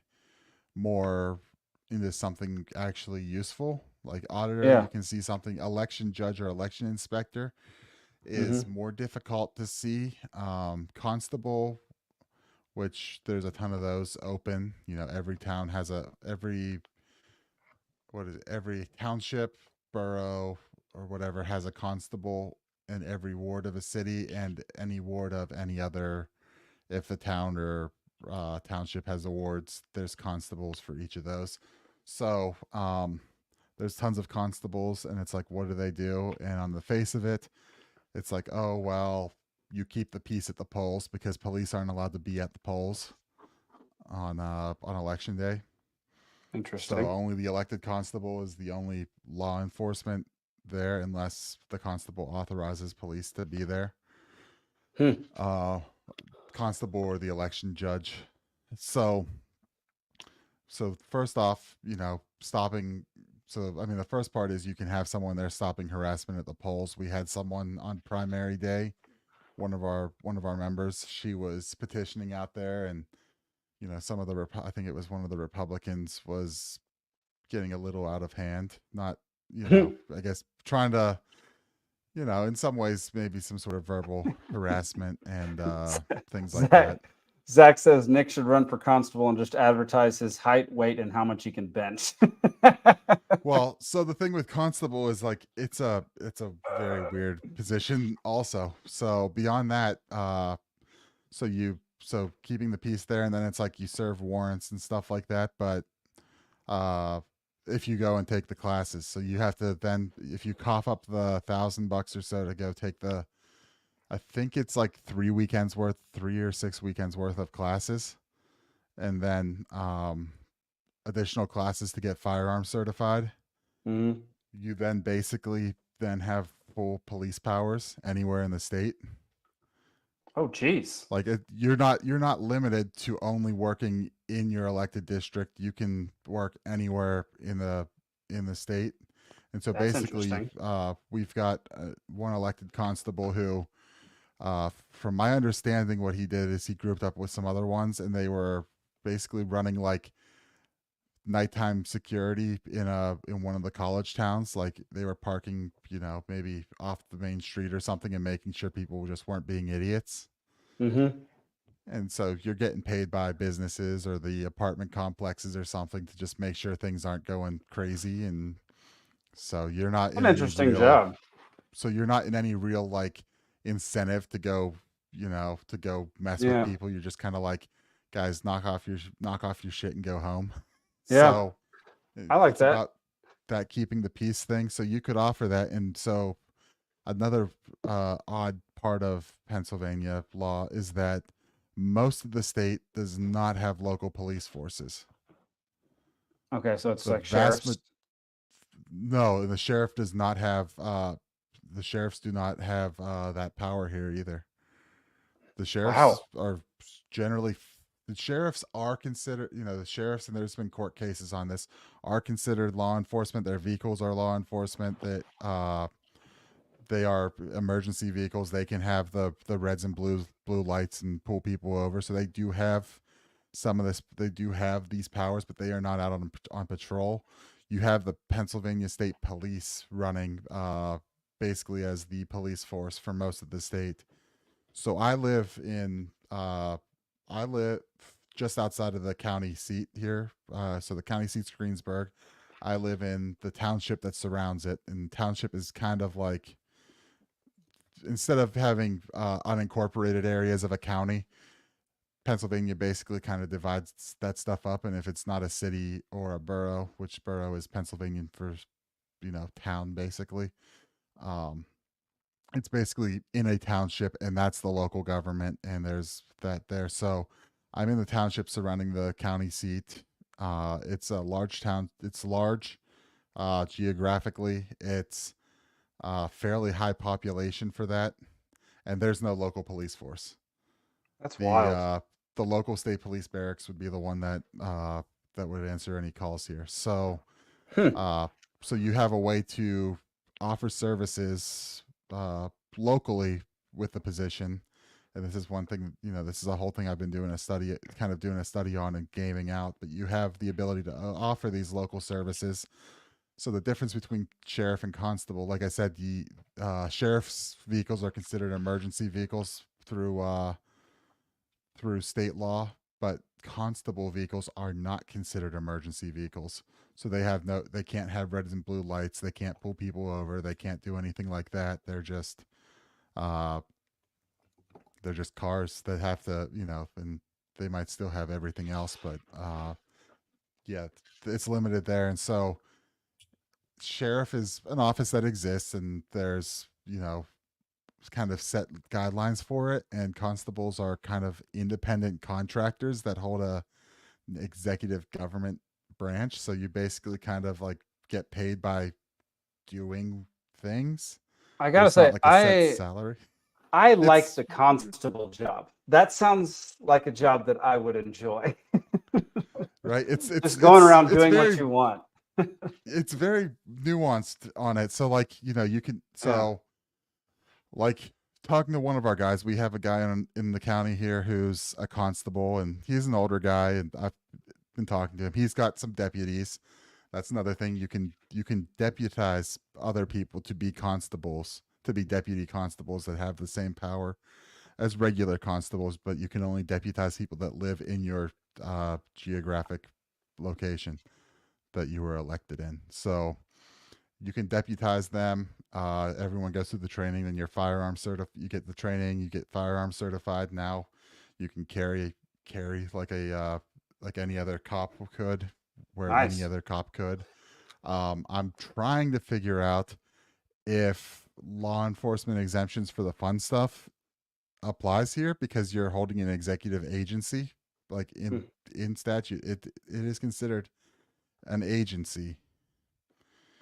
So but yeah, so you do what you want basically. You don't answer to anyone. Like you are not, you can't answer. Like the local town you're elected in has zero ability to tell you what you can and can't do, which has been a flashpoint. There was a town, And yeah, that can go both ways very quickly.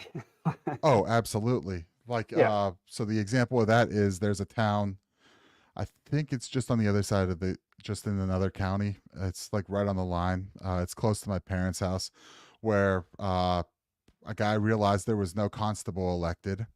So what he did is he went and petitioned a local judge and said, "I would like to be appointed constable for this," which you can do if it's empty. You can just basically say, "I would like to be constable," and you'd get it. So he did that.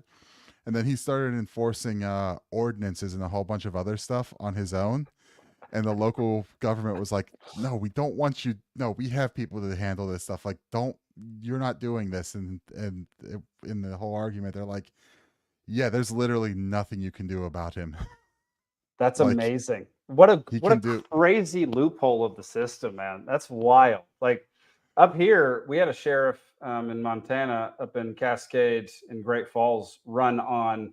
He was going to deputize like hundreds of citizens, and so people voted for him. Like full on. Like he got elected. He's the guy, actually one of the prime people in the Cascade effect that maybe is a little bit shady, because right after he got in office, he retracted all that, didn't deputize anybody, and now runs a far more secrecy involved sheriff's department. It's been weird, and so yeah, that whole thing with the constable, man, that's bizarre. Like what a weird tradition or weird thing that got created that never went away and has all this power. But yeah, that's a strange. they were the first law enforcement in Pennsylvania. So yeah, it's kind of like a legacy system. Yeah, it's like a legacy thing. That's so cool. Yeah, so and sheriffs, terrifying.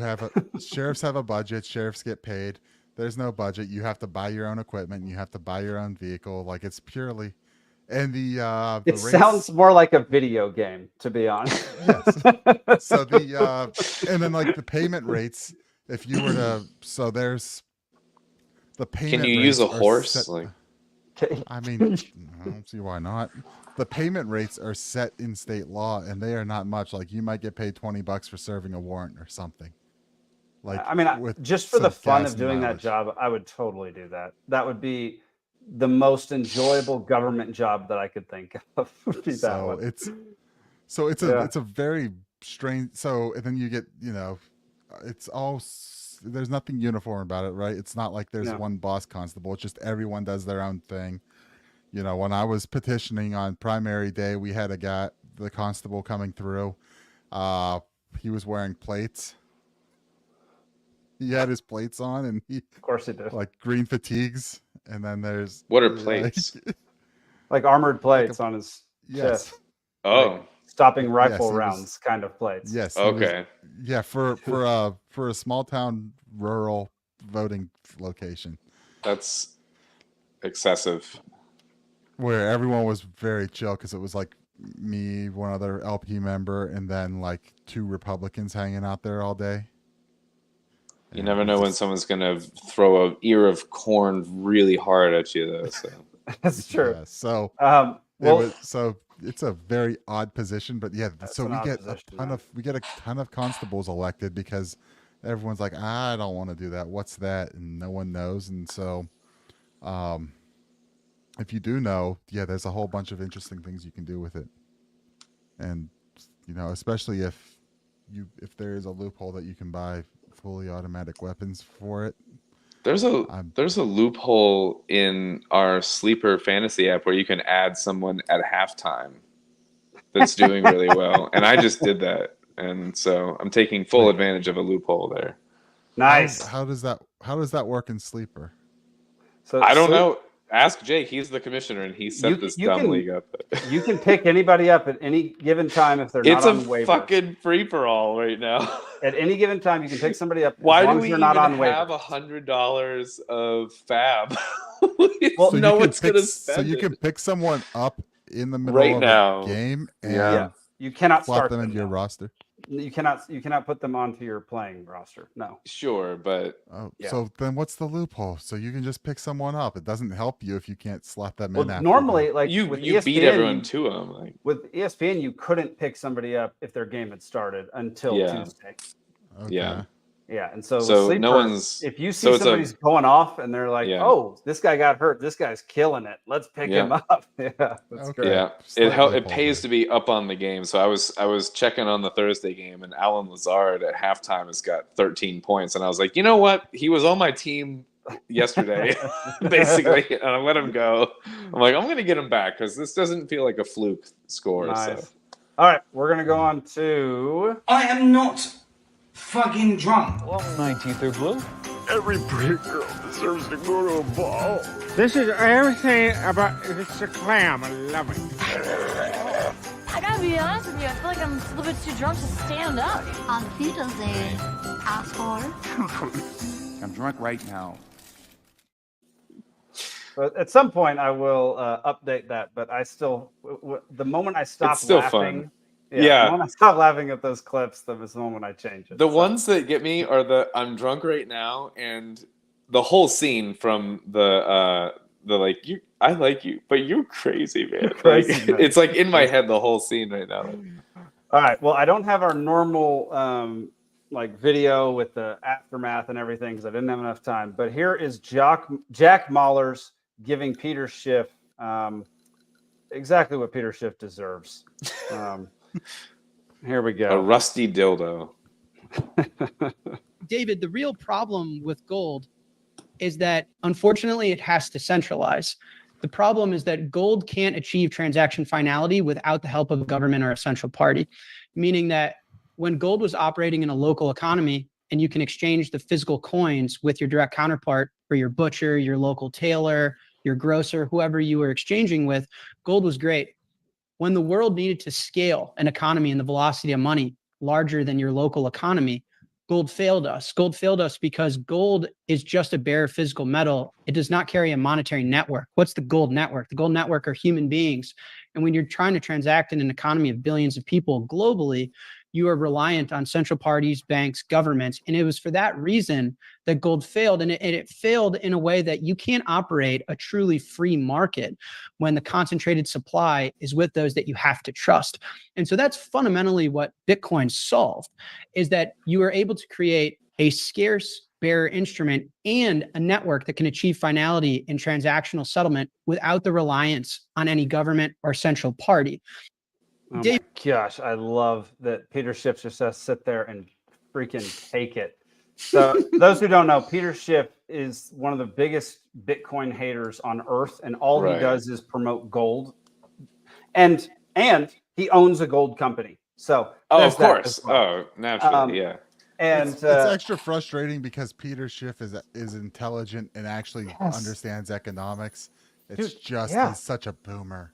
He's such a dude. He was one of the he has vested interests. Yeah, he was one of the primary reasons I got into libertarian. Like I started down the road of economics, which led me into libertarianism. That's pretty ironic. That's actually interesting. And now I want to punch him in the freaking face.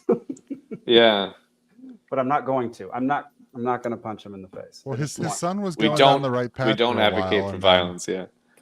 And then His I think son? his son also strayed. Yeah. Of course he did. Well, that's Jack Mahler. His son was all about buying Bitcoin for a Wow. while there, and then like the AI stuff started coming. He's a in, rebel. like, You got to rebel he was, against your parents. all on Yeah. the AI train. So, young kid, you know. Well, Jack Mahlers is one What of is the he, best. 4? Bitcoin advocates. He created the app Strike. He's phenomenal. Like he's one of those that can describe Bitcoin in a way that makes sense to normal people. So he's like, Robert Breedlove, Michael Saylor, Shane Hazel. Right. Yeah. He was one of the guys who got El Salvador to happen. Yeah, he was. He's friends with got the president. the down country there to now. happen. He got them to go with the Bitcoin currency. No, I know. Yeah. No, but I mean, he basically recreated El Salvador. Like that was one of the worst places on earth to live, and with kind of his a help, rebirth. Yeah, it was a rebirth of the whole country. Now their murder rate has plummeted since they implemented Bitcoin as their currency. Below America's murder rate. Yeah. Like, Isn't Brazil like the most? Brazil might be the most. El Salvador used to be the rate. most. Yeah. Now I it's- think Brazil it's took safest, the I think it's top. now the safest country in the Western Hemisphere. Wait, That's really? wild. El Salvador? Wow, That's quite wild, a man. turnaround. I'm Now gonna look this up then. that comes with the caveat that the way they made it happen was basically imprison anyone who might be related to gangs, might be They did do that. associated with the gangs. They But did do that, and that was pretty horrifying to watch. There were some videos of that were pretty terrible. But yeah, y'all, if audience out there, if you have any questions right now, anything you want to say, put them in the comments. We will respond to them. If you don't have anything, we'll talk for another couple minutes and we'll watch some funny videos and end the night because I got a lot of crap to do up here in Montana before I go back to Georgia in 2 days. So, yeah, I think yeah. My one little thing, we were just talking about like the murder rates in Brazil, and I brought up some stuff in El Salvador and whatever. And I was hearing someone talk about this recently. If you took, I think it was like the top 3 cities in the U.S. as far as like gun murders or whatever, like if you took them out of the equation, I forget if it was like Chicago, L.A., whatever. I don't remember the exact cities, but whatever the top like three or 5 were, if you took them out of the equation, which interestingly are also notorious for like gun control laws too, which is another whole conversation. But if you took those out of the equation, we go from like the top 3 or 5 to like the 29th or something like that. Like it's a crazy drop. I think it's number 4 to number like 210. Oh my God. Maybe it's even more than I knew. It was a precipitous drop, but like that's Dude, maybe even. I didn't want to guess wrong there, but wow. Okay. It's far down the list is how it's like the top 3 cities account for the vast majority of gun. Yeah. Ultimately, that was what I was trying to say, but it's even more than so I should have been prepared for this particular factoid with like the actual numbers because I haven't heard this in a while. But I watched the video on it the other day, and yeah, you're 100% correct. That is actually I was less correct, but it was even more to my point. Yes, exactly. I was wrong, but I was even more right. Yeah. But it's just interesting that like you can have so much focused in such a small area. Heck yeah. And potentially a whole conversation about the policies of those areas and if they're really not serving their goals. But oh, for sure, man. For sure. Hannah, you missed everything. You missed Nick winning trivia. You missed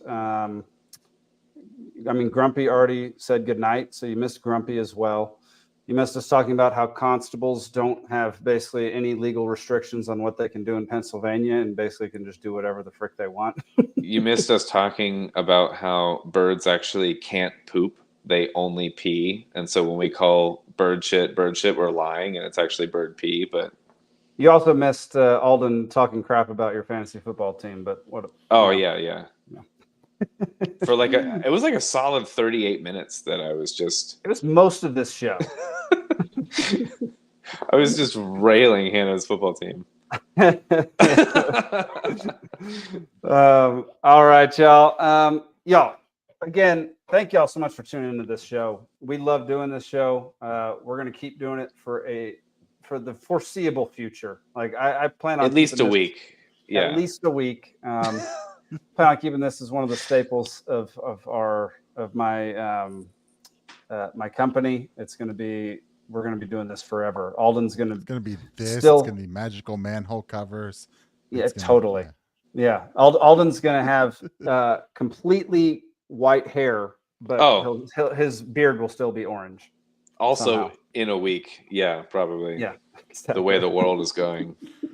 But yeah, y'all go over to peacefulsea.network, www.peacefulsea.network. You can sign up for Dollar Media Club starting on September 30th.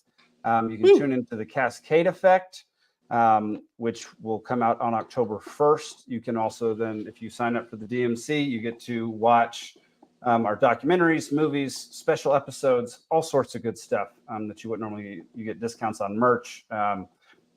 More merch is coming very soon. And then also, if you are not doing anything next weekend, or if you are doing something, cancel your plans. Come down to Omaha, Georgia.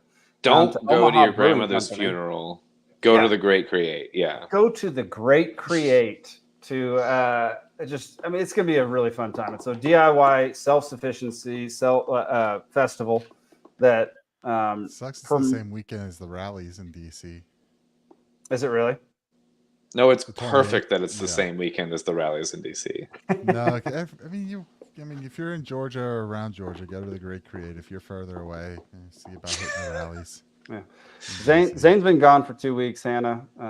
Yeah, he'll be back next week. So look forward to some better trivia next week. But yeah, let's watch a few funny videos and get out of here because I've got a lot to do this evening still. It's only 8:00 out here, so I got a lot to do. All right, first one. This guy made a dadgum boat in the shape of a UFO.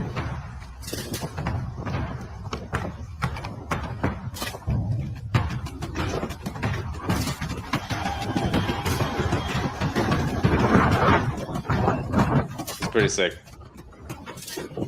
I gotta turn the sound off. That's annoying. But look at this thing, dude. What the heck? Why 68 and not 69? How do you see to pilot this thing? He's got little windows. Oh, okay. Those. All right. Okay. Look at that. Wow. That's pretty cool. It's on plane. All right, dude. I want one. Yeah. Dude, that thing is sick. Why do so many of the Instagram things have like random car stuff like in the description of the video? I don't know, man. I was wondering that too. That. But did y'all see this story? Did y'all see this story? Autistic man stranded on desert island asks rescue team for a couple more weeks. Oh, this is like how I felt during fucking COVID shit. Dude, he literally, they had like some boating accident. All the crew, everybody on the boat was recovered except for him, and then they found him on a desert island, on like a deserted island. Wait, this is a real story? Story. Oh my god, I thought this was a goddamn meme. No, he's an autistic man. They showed up, they found him, tried to save him, and he wanted to stay there for a couple more weeks.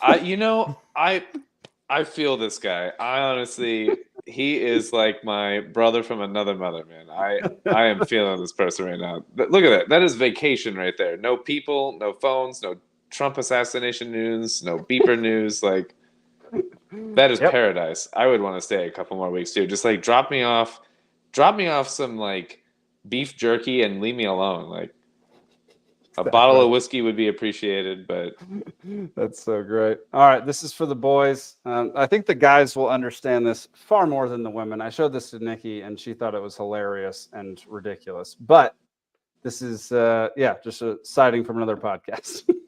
So my boyfriend and I recently went to a flea market and he found this old style lantern that he absolutely fell in love with. He bought it on the spot and I thought it was a cute little vintage decoration for our apartment. But now things have taken a strange turn. Ever since he got the lantern, he's become super attached to it. He keeps it by his bedside and even gets up in the middle of the night to walk around the apartment with it, pretending to be an old-timey watchman and say things like all is well or the night is dark and full of terrors. And he really gets into character. At first, I thought it was kind of funny and endearing, as he always had an eccentric style of humor, but now it's starting to annoy me. He does this almost every night, and it's disrupting our sleep. I've tried talking to him about it, but he just tells me that he takes his watchman duties very seriously and that it's important for our safety. The issue is I genuinely cannot tell if he's joking. Has anyone else experienced something like this? How do I get him to tone it down without hurting his feelings or making him feel like he can't enjoy his quirky interests? That's a great question to ask. Have any of you guys experienced this with a boyfriend before? Guys can't have hobbies? Sounds like he's gaslighting her. Yeah. That's all I got. I love this guy though. Yeah, he's a cool guy. Listen, if you find something cool at a flea market or you're out maybe on a Saturday afternoon, you ask him to stop into some little quaint antique shop that he doesn't really want to go into, and then he finds something awesome that consumes his life from there, you should encourage those types of behaviors, those hobbies. He's using his imagination. Also, like playing in the dark is like as old school as it gets. Yeah.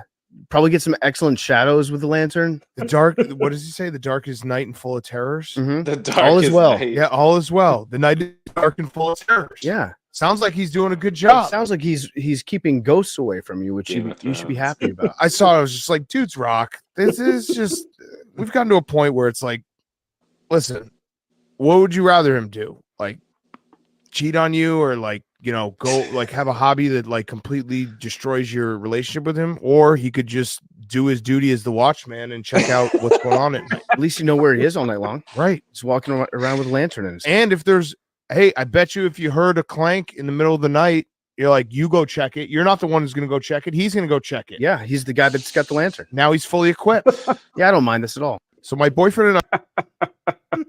That's pretty funny. I just thought that was great. So this is a guy who's perfected the most useless skill that maybe I've ever seen. Okay.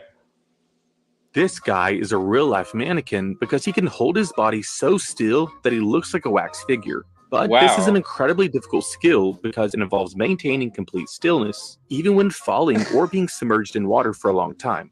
While underwater, he still doesn't move a muscle, making it seem like he's lifeless. This guy is a real-life mannequin because he can hold his body so... That's gotta hurt. Yeah, that's probably painful and dangerous. Yeah. I respect it. Like you're just gonna freeze up and just flop onto the floor, smack your face, and just hold it. It's impressive, but that gotta hurt. Yeah, he's doing his best Biden impression.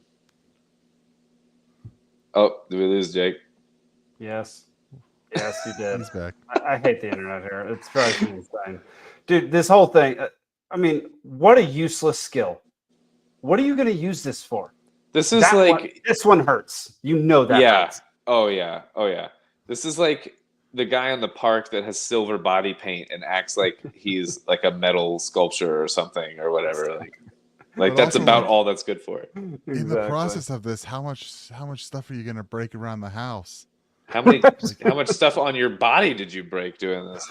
Yeah. Like it's an expensive skill too. Like you're just vacuuming and all of a sudden you do that, you fall over and break the vacuum and now you've got to buy a new one. Testicle. Yeah. Or a vacuum. Yeah. Either one. One's worse than the other. You decide which. Clearly my Dyson is more valuable because I'm not trying to have kids right now. So your Dyson is definitely more valuable because no one wants little Aldens running around. No one more than me. Yeah. All right, y'all. Thank y'all so much for tuning in this week. Well, really appreciate it. What? Elizabeth was asking here. The rallies are on Sunday. Question: No. No, the answer to that is there are rallies both days, the weekend of the 28th and 29th. Saturday is the Rage Against the War Machine rally, and then Sunday is the Rescue the Republic rally. Okay, and well, I if think you'd Sunday's rather the bigger one. If you'd rather not rage against the war machine, you come down to Georgia and you drink against it. You know, you don't got to rage against it. Just sit around and drink. It'll be great. Come on down to Georgia. There, you know. Some people are a lot closer to DC than Georgia, and maybe can make it out to DC. No, you should. If you live in DC, you should come to what is it, Augusta, Georgia? I don't even know. Omaha. Omaha. That's right. Omaha, not Nebraska, but Georgia. Yeah. Yeah. Yes. But but I know the speaker lists for both of those days are great. I think Jordan Peterson confirmed he was going to. I think I saw him saying he was going to go to the Rescue the Republic. I mean, that's Brett Weinstein. That's where is this? Basically, it's in DC. Lincoln Memorial. He's gonna be at the Great Create. I think that's what I heard. I heard Jordan Peterson for sure is showing up. All right. Great. All right, y'all. Yeah, if you can't make it to Omaha, Georgia, feel free to go to DC and do their thing up there. Who cares? Everybody, go to the Great Create. Make sure to tune in. Look, guys, I just realized our 100th episode is going to be election night. What? Our 100th episode. For weeks. No, we thought it Seriously? would be the one after it, but our 100th episode is going to be election night. Wow. That's going to be weird. That's going to be a good night. So we got to make plans for that. It's going to be a fun one. I have an idea for a drinking game, and sweet. It'll be a doozy if it happens. So yes. All right, y'all. Make sure to tune in next week. We have 3 shows next week. 2 are not official libations shows, so we are not counting them as episodes, but they will be bonus episodes. Let's see. Fake Trump will be at the Great Create. Also, real Trump might show up. I don't know. He's a wild card. All right, y'all. We'll see you next week, everybody. Drink and be free.